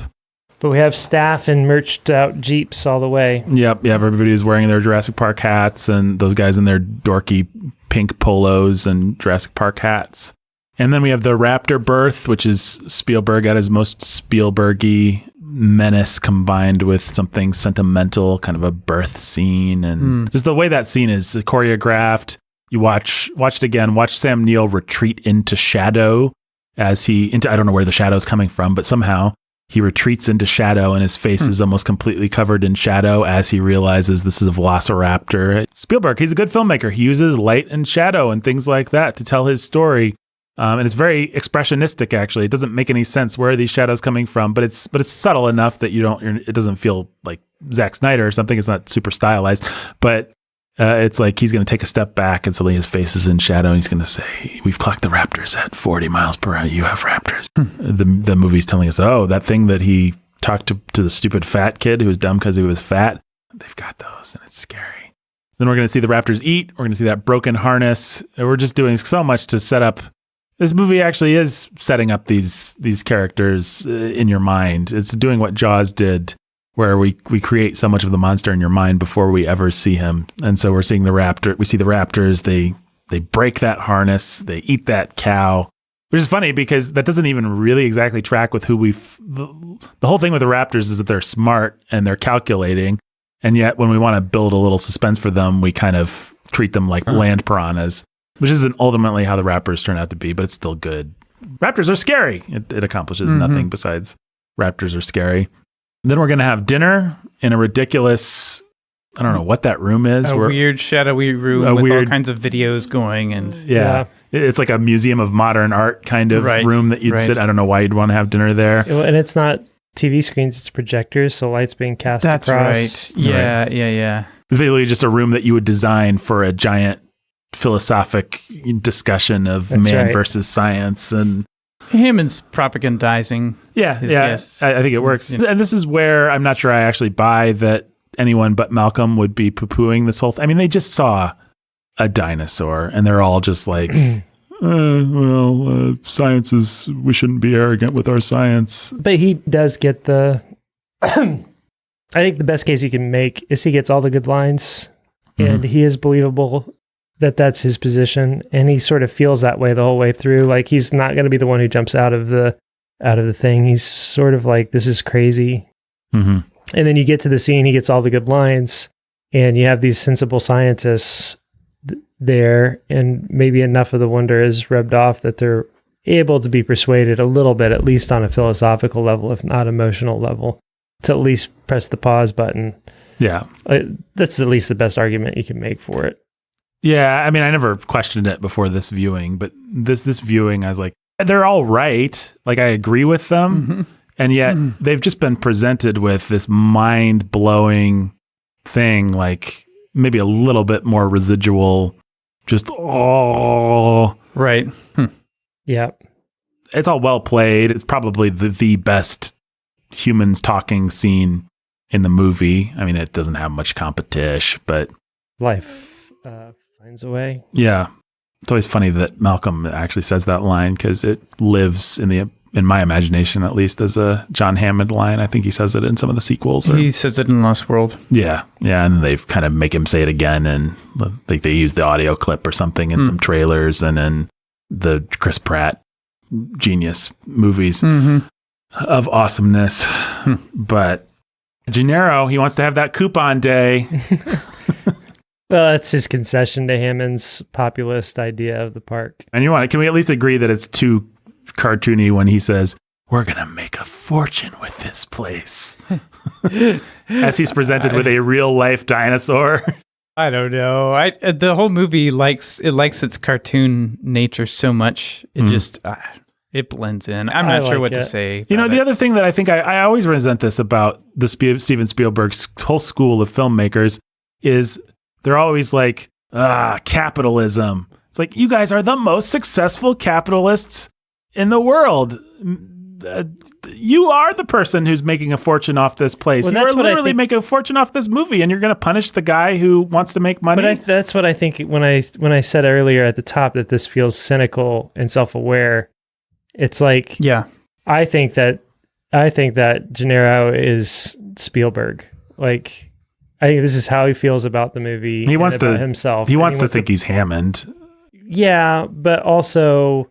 He understands his id is Gennaro. I think so. Yeah. So he wants to see himself as Hammond. I just want to give the world a great time, but I rushed into this and now I'm stuck in the monster that I hate. Mm-hmm. And so you want merch? I got merch. You want dinosaur toys? I got dinosaur toys. You want the hats? You want the action figures? You want the Jeeps? You want the things? I got all the things. I know that this is going to be a thing forever. And we're going to make a fortune off this, and we deserve to get eaten on the toilet. I think that's but also I do want to give people a fun time, and I do want to give people the wonder, and so I'm stuck. And I like that read, but I still think if Gennaro's is it and he's punishing him, it's in poor taste to be that self-hating. Actually, like sure, actually, you as a three-dimensional humanist filmmaker, you should actually have some pity on the bad side of yourself too, which he kind of does with Hammond. He kind of does. With Gennaro? No, with Hammond. I mean, with Gennaro, it's like, I think this was a piece of Gennaro. Like, nobody cares about Gennaro. I think this was too. Yeah. Yep. And she's kind of grossed out because it's gory, but not because anyone's sad about Gennaro, the blood-sucking lawyer. Goldblum's speech is great. Lack of humility before nature on display here staggers me. It staggers me, yeah. And Goldblum does make great jazz out of discovery is penetration. What you call discovery, I call rape of the mod of the natural world. But you look at that line to Laura Dern, right? Yeah. Well, but also think about that line on the script page, and then think about what you call penetration. I call the rape of the natural, like just the I didn't discovery. I didn't quite do it. What you call penetration? What you call discovery? I call the rape of the natural world. As he's just like, none of those deliveries are what you'd expect based on. That's right. Because Goldblum's a genius. I mean, he's well-trod territory now, but he is great at that kind of stuff. So there's that scene, and then we meet the kids. What do you think about these kids, Ben? They're fun, like cartoon kids. They're fun cartoon kids. Yeah. I'm a dinosaur nerd, and you hate me because you inexplicably hate all kids, even the ones that you read should your obviously book. Like. Yeah. Right. What adult wouldn't be charmed by that kid for at least a little bit? Yeah. It doesn't make any sense. And then Lex has the two character traits, which is number one, she's a computer nerd, hacker. And number two, she has a bit of a pre-adolescent crush on old Dr. Grant, perhaps. But I think that's about everything we know about. Mm-hmm. We've just named everything. Yep. But Spielberg's so good with the kids, and they're so natural. And kids love dinosaurs. You need kids in a dinosaur movie. Usually I hate Robin syndrome, what I call Robin syndrome, where you bring in a Robin because the audience doesn't see themselves as Batman. So let's bring in a lame character for kids to identify with. But for a dinosaur movie, kids love dinosaurs. And so we need some kids here to feel the wonder. We can't just have a bunch of scientists talking about the rape of the natural world. We need kids who are just excited to see dinosaurs. And who would feel the same level of wonder and terror that we would feel, actually, on a visceral level, even as adults. Right. Yeah, exactly. Because you have even the adults seeing this movie for the first time, it's tapping into their inner child and then the terror and the horror of it. Yeah. I think kids are a great avatar for everything. It's nice to have a paleontologist and a paleobotanist for the plot, but you really need kids to... Paleobotanist who is also somehow a nurse and a doctor and whatever else she needs. Like she administers morphine and she's just hyper competent. Women inherits the earth. Yeah, well, exactly. It's also fun to have kids who pretty much aren't brats. Yeah, that was fun. It's like, oh yeah, I liked these kids. Yeah, they didn't like stowaway, or like No. they're actually supposed to be there. Right. There's not like a bunch of annoying stuff about the divorce or anything like that. It's just, Just pretty good kids. yeah, much better than the Jurassic World kids who are total brats. Yeah.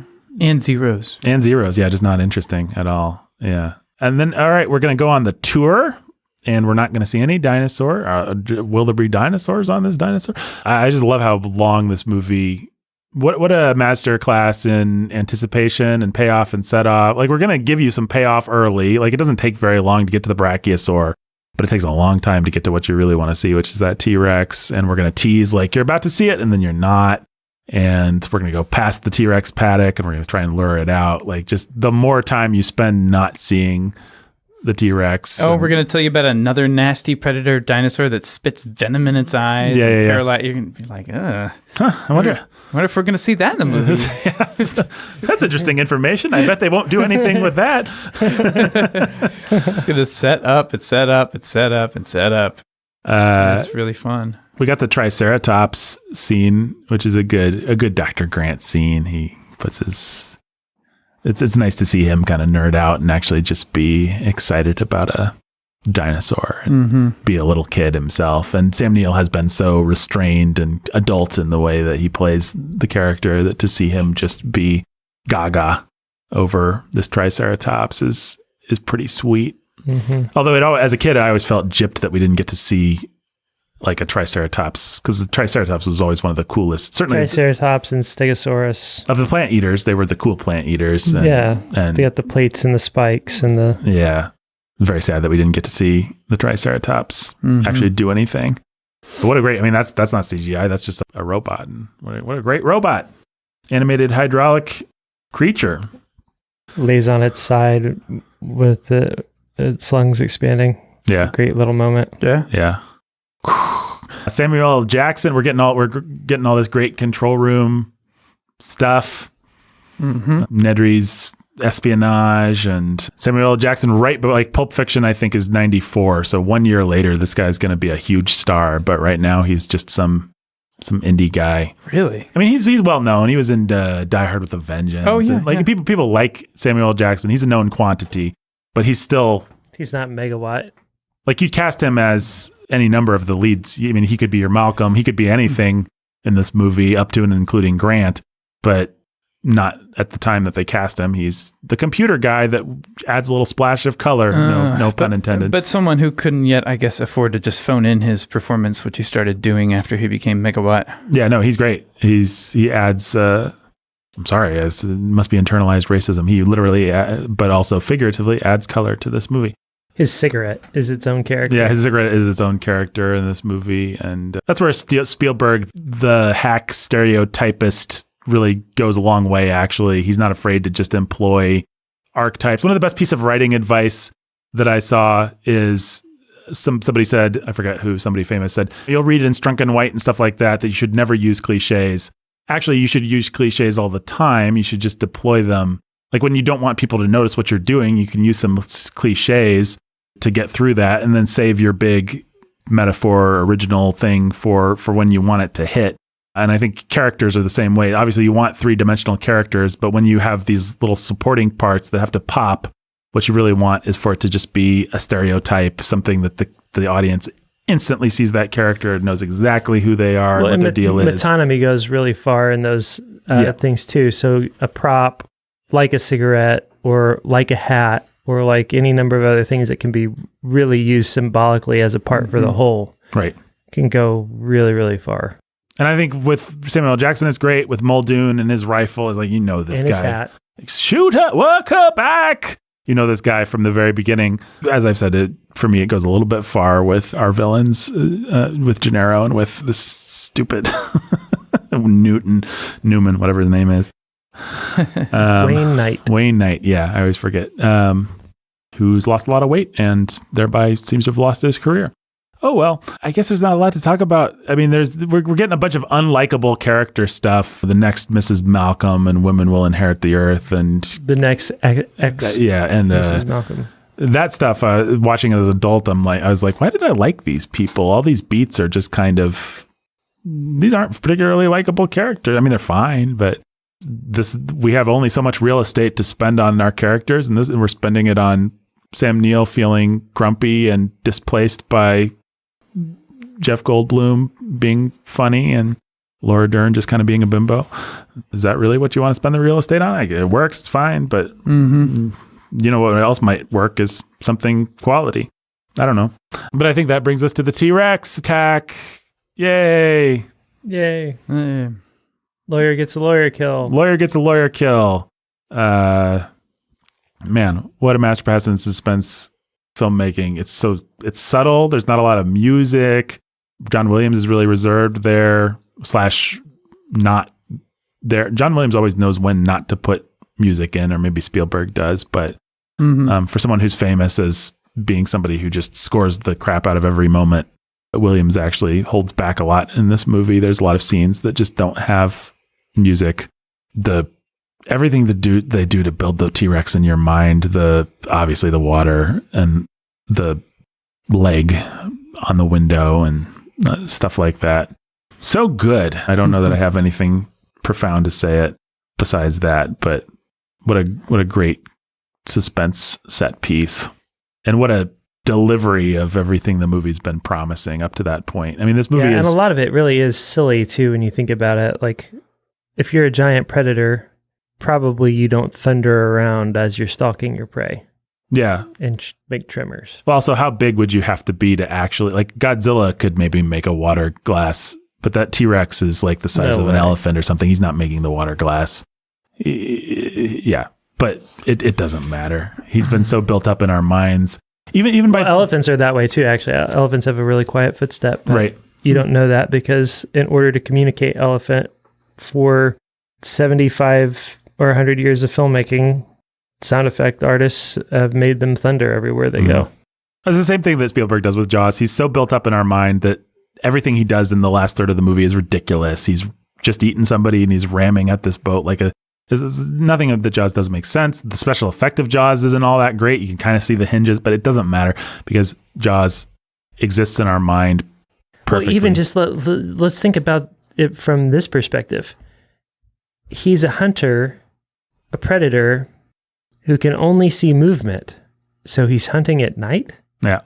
I mean, there's just nothing about it that makes sense. That actually makes sense. And you've never actually stopped and thought about it. Yeah, nor should you. I mean, we're not criticizing the movie. It's just we're praising it for being constructed such that you don't stop and think about all of the silly absurdities. Yeah. Like, you should be kind of annoyed that I pointed that stuff out even. That's what I think. Like, you should be annoyed that I had that thought. I'm annoyed with myself that I had that. I don't know. It's like, who wants to stop and deconstruct these things for their plausibility? No, the only reason to deconstruct them now is to say you never do because it's a well-made movie. The answer is night vision, Jake. Yeah, or you could answer them like an idiot that wants to destroy all wonder and happiness. That's another option. Good option. They look expensive. Put it back. Oh, that lawyer. I'm glad he got it. Are they heavy? Yeah. Yes, then they're expensive. That's good. I'm glad you guys enjoy how lame and cartoony this is. I'm kind of annoyed that you don't like how cartoony it is, and where you keep foiling you here by liking it. I don't know. What were you going to say, Ben? No, it threatens to humanize the lawyer there in the car. Like, actually, maybe he'll turn out to be half decent and be nice to the kids, and he's not an absolute jerk. Right. He just seems to be like a stuck up. But then he left us, you know. No, actually, he's just inhuman scum. Well, it also, Spielberg, I think, is a kinder person at this point than like in Jaws. It's like the Kitchener boy is going to die and erupt in a cloud of blood. Spielberg doesn't want to do something analogous to that. He doesn't want the innocent to die, which means he needs these cartoon villains in order to have somebody that we can cheer when this. Obviously, the T-Rex has to eat somebody. Obviously, we have to be cheering for the T-Rex when he does it. So, given those two inevitable facts, who's it going to be? The Colin Trevorrow ones are even lamer in the way that they're like, he's an evil corporate villain who wants to sell dinosaurs to the military or something. It's just like pathetic. So I guess I'll take Nedry and what's his face? Gennaro. We've already talked about the Nedry scene, which is next. He's falling prey to that completely not in CGI, I think, Dilophosaurus or whatever it's called. Yeah. Very sad. Dennis Nedry, we never knew ye. As a kid, that probably got the most genuine laughs, not his demise, but just his get the stick, get the like all this sitcom stuff that he's doing with the dinosaur. Mm-hmm. It's that nervous kind of all the time you have a bad feeling in the pit of your stomach as you watch him do it. Like, it's funny, but also it's not going to end well. Well, yeah, it's the bully picking on the kid that knows kung fu or something like that. It's just you feel bad for his arrogance. It actually makes you pity him somehow. All right, we already mentioned they have to run from the car in the tree because this movie is really generous with the suspense, even when there aren't dinosaurs. Yep. And then we get the truck. The T-Rex chases the truck. Objects in the mirror may be closer than they appear. That's a good visual joke. It's great. No, it's Spielberg. He's always going to be a little more generous and do things that put you in the scene and stuff. And I like how this T-Rex is like a dog with a car, like it's kind of a dog with like a toy race car or something, like it's nuzzling it to try and make it flip and stuff. It's very good animal behavior there. Yeah, reminded me a lot of my cat. Yeah. The T-Rex in that moment and the raptors a little bit later. It is good capture of animal behavior. Yeah, this movie has more genuine animal behavior in its dinosaurs than any of the stupid sequels where they're just like raw monsters. But yeah, okay, so now we're in a tree. Sam Neill's a great father figure already. He left us. That's not what I'm gonna do. Yeah. And we have a random scene of dinosaur wonderment with the brachiosaur eating leaves and feeding it and sneezing on the girl. Yeah. Actually, the T-Rex chases a good bit after this. Yeah, we were a little confused. You also jumped to ahead. The death of Dennis, which comes way later. That's way later, yeah. Yep. Way later after what? Well, you forgot about the whole scene where Dennis shuts down everything and then goes and steals everything. Yeah, we didn't talk much about the build up to the T-Rex. That's not build up to T-Rex. Or wait, no, sorry, now I'm confused. Here's how it happens. Dennis goes in, he steals the stuff, the storm comes, things are getting more ominous. Right. We run back to the Jeeps from the Triceratops. And then we go into... Before Dennis dies, we actually have the whole set piece with the T-Rex. Yeah. Right. The lawyer gets eaten. The lawyer gets eaten. Actually, Grant and Lex do the thing where they go over the edge and which is one of the more agonizing Hitchcock suspense moments of will they get out of the way? There's actually two separate will we get out of the way before this car falls on us sequences in this movie. And they're both pretty like, come on, grab the thing. Yeah. Good classic meat and potatoes suspense. Then we cut back to, this whole time we're going back to the control room and watching Hammond be sad and all that. And then we go to Nedry. He hits this. I think then he dies. Okay. Then we climb out of the car. Then we climb out of get Timmy out of the tree. He's had a lot of work to do though. Does he die right then? Because he's got to go steal the stuff. He's got to get in the first wreck where he's maybe going to the wrong. He has to spin the dial, and then we got to come back to him. I think he's going to. I guess it doesn't really matter that much, but I think he's going to shut down power and steal stuff while the storm brews, while our heroes are doing Triceratops stuff, maybe even, and then he's already stolen the stuff and he's on the road by the time our heroes are being menaced by the T-Rex. Okay. Yeah, and then maybe he hits the sign, then we cut back to getting Timmy out of the tree, then we cut back to Nedry, he dies, then Laura Dern and Muldoon and everybody show up and we have the T-Rex chase. And then we cut to Grant and the kids and they're in the tree and the lullaby and do you think he saw us? Do you think he saw us? Yeah. And Grant in his great psychological movement has gone from A to B. And that is where he shall stay. He runs the gamut of human emotion from A to B. He is bad father to good father. I'm not really criticizing. I'm just observing how simple this movie is. I sure did love it as a kid, and I look forward to showing it to my kids. It's not that bad of a jump. What you have is a guy who is scared of having kids and doesn't like them and doesn't want to be around them, and then kids are in danger, and he steps up and he does what he's got to do. Mm-hmm. and Yeah, they bond through trauma. It's true. And it's sweet. And Spielberg knows how to direct those kids. And I like how little dignity he gives the girl for not liking dinosaur. Like she gets sneezed on and everything. That's it's funny. We don't feel the need to. We're giving all the empowerment stuff to Laura Dern, so we don't need to give it to the little girl too. Well, she gets some of it later. She gets to hack the. Yeah, which is good. I'm glad she got. I mean, everybody needs something to do. And actually, I think Crichton made the boy the computer thing. And call me a feminist, but I don't mind giving the girl the computer thing. Give her something. Gotta give her something. But speaking of feminism, I think we've gotten to it. I mean, basically, Laura Dern and Muldoon are about to go on their little adventure. It's gonna end in Muldoon's death and all those Laura Dern jump scares you were talking about. But before that, we've got the classic, because I'm a...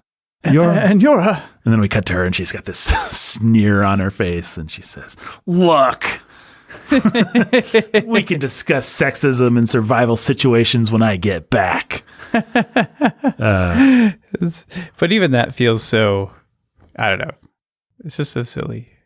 I mean, it is just like, it's what we've talked about this a million times, but we usually we're talking about it because we're talking about how much more sophisticated feminism in movies is now. These days, you just don't have Hammond question it, because why would anyone question it? These days, it's like, of course, she's the hero of the movie. She could fight dinosaurs just as well as any man. Why was that ever in doubt? It's just built into the story. And then they're going to 100% use her feminine vulnerability for everything that she endures and make her obviously weak and dependent.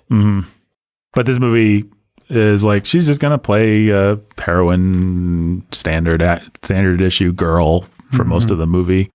Tough, I guess. I mean, she can run from dinosaurs with the best of them, but she's also given most of the screaming type stuff, which is what you would do in a movie with a girl in it. But yeah, so I don't know what else there is to say about that. It's just that really ham-fisted. This came out right after Terminator 2, which also has some. She's tough. She can fight those Terminators now, kind of. Terminator 2 is way more mean and aggressive, though, with its Sarah Connor. Yes. She's a nasty person. She is nasty. But the movie kind of acknowledges it. It's like, right. Poor John Connor. The way that John Connor can tell, like, the bad Terminator pretends to be his mom, and then the bad Terminator is like, "I feel maternal sympathy for you." And he's like, "Well, that's not my mom." And he shoots it or something. So movies were both more silly in their feminism and maybe a little bit more self-aware back then, because we just hadn't been browbeaten with it for so long. So I don't know. Do you guys want to talk about anything? I'm just going to get us to the raptors in the kitchen. I think that's really the next really exciting thing to talk about. I mean, you get the fence, the power coming back on. Sure. I would just say with the Laura Dern scene, it's awesome. And even though everything about the way it's constructed with Muldoon realizing they're being hunted, to him telling her to run through the jungle where nothing happens, but it feels like she's about to die. Yeah. John Williams is doing great work there to. Yeah, he's doing great work. It's just an awesome sequence. Yeah. Well, and even though Grant has told us exactly what the Raptors are going to do, I mean, they just follow the playbook that he lays out. That's right. You still feel this battle of wits between Muldoon and the Raptor, and I don't remember particularly expecting it to go down. I mean, maybe it's telegraphed. Maybe you're supposed to know that that's what's going to happen.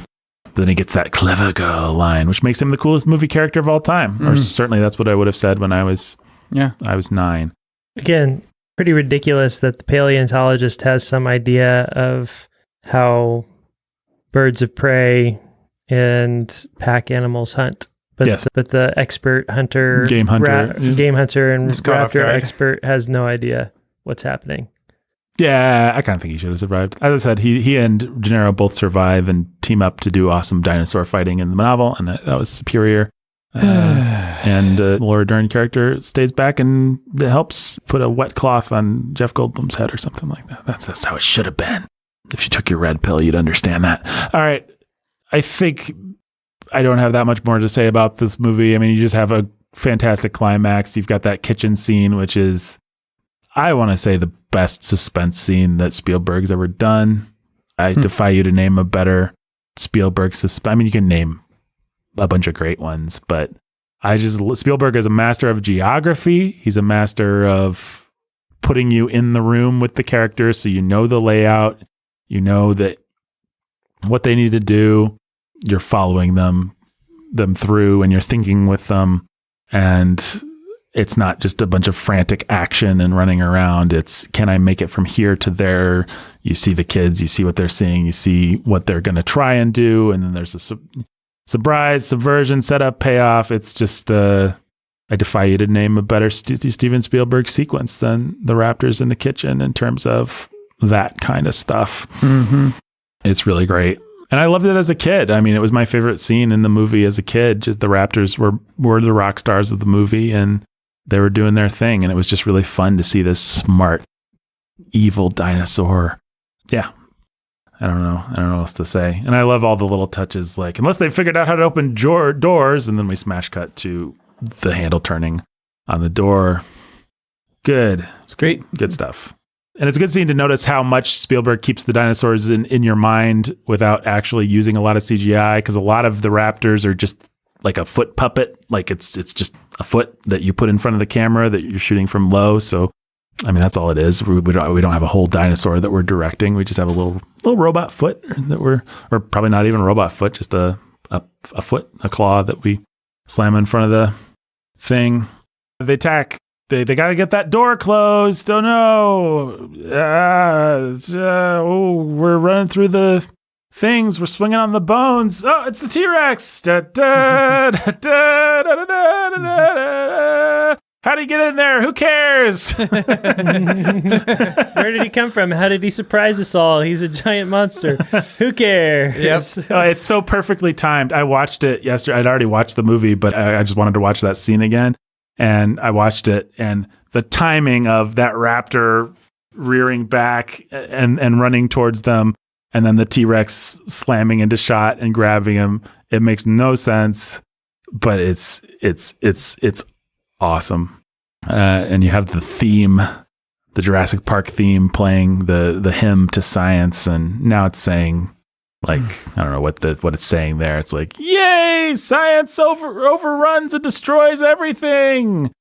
Man doesn't stand a chance. And you have that banner come floating down, and it's perfect. And Spielberg famously came up with that late in the game. I forget what was supposed to happen. They were supposed to defeat the Raptors some other way, but Spielberg, being a great showman, was like, wait a second.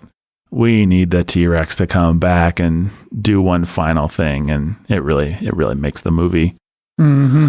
And then we're on the helicopter, and John Williams is telling us how magical everything was, and we're believing him. Yes, he does. And that is Jurassic Park. Any other thoughts, gentlemen, before we bid adieu to this film?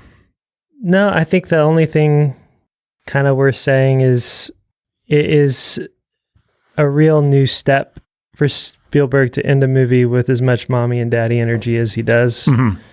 And that's just another thing about his evolution and the stories he wants to tell, and why this is probably the end of fun kids movies. Yeah. But you don't really see that sort of like family unit congeal in a third act and anywhere else in his... Right. In Jaws, our hero has a family, but it's kind of incidental to ultimately where the story goes. It's a boy's adventure story. It's men on a mission. Yeah. And then Indiana Jones is obviously a man on a mission. He uses and discards women quite famously as he desires. And he deals with his daddy issues, but... Right. But we, the audience identification figure, are the son. And then I think somewhere around the late 80s, Spielberg figures out that his father was the one that like got walked out on as opposed to walk out. And suddenly we have the sympathetic dad relationship in 1989's Indiana Jones and the Last Crusade, about father and son coming together. And then a couple years later, we have Jurassic Park with, you just got to be a good dad. And then we're making not just dad movies like Tom Hanks plays something from the 1940s, but we're making even when we do Minority Report, it's like Tom Cruise's trauma is that he lost his son, and his like everything revolves around dad energy. And Spielberg's by this time happily married to Kate Capshaw, and they've got a boatload of kids, and he likes being a dad. I mean, he really likes kids. You know, I think it is one of the things that's evident in his movies and is admirable about him. He enjoys kids. He enjoys family life. He enjoys fatherhood. He's enjoyed reclaiming that part of his life from what he felt like was the disaster of his parents' marriage. And it seems like him and Capshaw have one of the better Hollywood They're marriages. still married? Yeah, they're still married. Yeah, still together. I mean, it's Spielberg's second marriage. He had a disastrous early marriage to some starlet, Amy Irving. But so I'm not saying he's like Mr. Morality or anything like that. I'm just saying that's where he's at and that's where his movies are going. Ben, how many flies trapped in amber? Fly trapped in amber canes, actually, we'll say. All right. Out of 19, do you give to Jurassic Park? 15? Cool. Yeah. Docking at a couple canes for... Just being a collection of scenes more than a movie. Not, I don't know. I don't know how to... Yeah, that's just an off-the-cuff. It works so wonderfully well as it is, but you can't imagine the Jaws version that is telling a more cohesive, emotionally involving story, and that could have been something too. Jake, how many fly canes out of 19?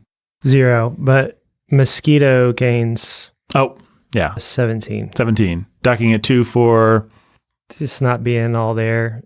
But I mean, when I step back and just view it through the lens of great, fun, compelling, imaginative, awe-inspiring movies, even if you want to call it collections of scenes, it's pretty great. Yeah, it's a good collection. It's hard to beat. I mean, it's not a great. It doesn't. I came out of Jaws saying, "Man, I'd forgotten that I actually like movies." I did not come out of Jurassic Park thinking, "I forgot that I actually like movies." But I came out of Jaws or Jurassic Park thinking, "Man, I do like having fun. I do like fun. I wish things were more fun." Yeah. Yeah, I give it about 15, I guess. 15, 16 mosquito canes. I can't believe Ben gave it fly canes. I'm a jerk. Yeah, what a jerk. Talk about cynicism. Yeah. Yeah. I mean, I don't think this is a scale on the Hyde, see what I did there, of the filmmaking and the construction that went into the truly great Spielberg entertainments that are Raiders and E.T. and Jaws. I think this movie's pretty flimsy, actually, compared to... Yeah, I agree with compared to those. But dinosaurs! Yay! Dinosaurs! Yay, it's got dinosaurs. It's got music. It's got great sequences. It's so much fun. I'd probably rather show it to my future, 12-year-old son than Raiders of the Lost Ark or any of the things we named. So E.T. Yeah, maybe E.T. is the exception, but also I'm less excited about E.T. because it's just less exciting. It's about a boy and his dog, and it doesn't have dinosaurs eating people and stuff. So in terms of adventure movies, this one's right up there. But yeah, I do have to dock it a few mosquito canes for being essentially ridiculous and stupid, but it's good. And for killing civilization, as I persuasively made the case earlier, with the death of literalism or whatever I said. Okay, so, I know what I'm not doing. Triumph was the word that you wanted. The triumph of lyricism, yeah. We don't have to recreate it. You know who also triumphs? Caitlin. She triumphs all the time. And particularly today because she's our Patron Choice Award of Awesomeness winner. Ben, what do you find the most triumphant about Caitlin? I find it triumphant the way that she crushes the heads of velociraptors with her heel. It's pretty cool. Yeah. Yeah. Something that a Christian woman would do. Mm-hmm. She's breaking the glass ceiling of a Jeep. What's the Jurassic Park? What's the Jurassic Park equivalent of a glass ceiling? A glass ceiling. There's literally a glass ceiling. The T-Rex is the one that breaks the glass ceiling in this movie. Well, and he's a girl. Is this whole thing a metaphor for feminism? You know what? Maybe you're right. Saying women are really T-Rexes and they want to eat children. Well, that's not what Caitlin's like. No. Caitlin's the opposite. She's like a velociraptor testing a fence to find how many different awesome things she can do with. I don't know. Jake, until next time. We spared no expense.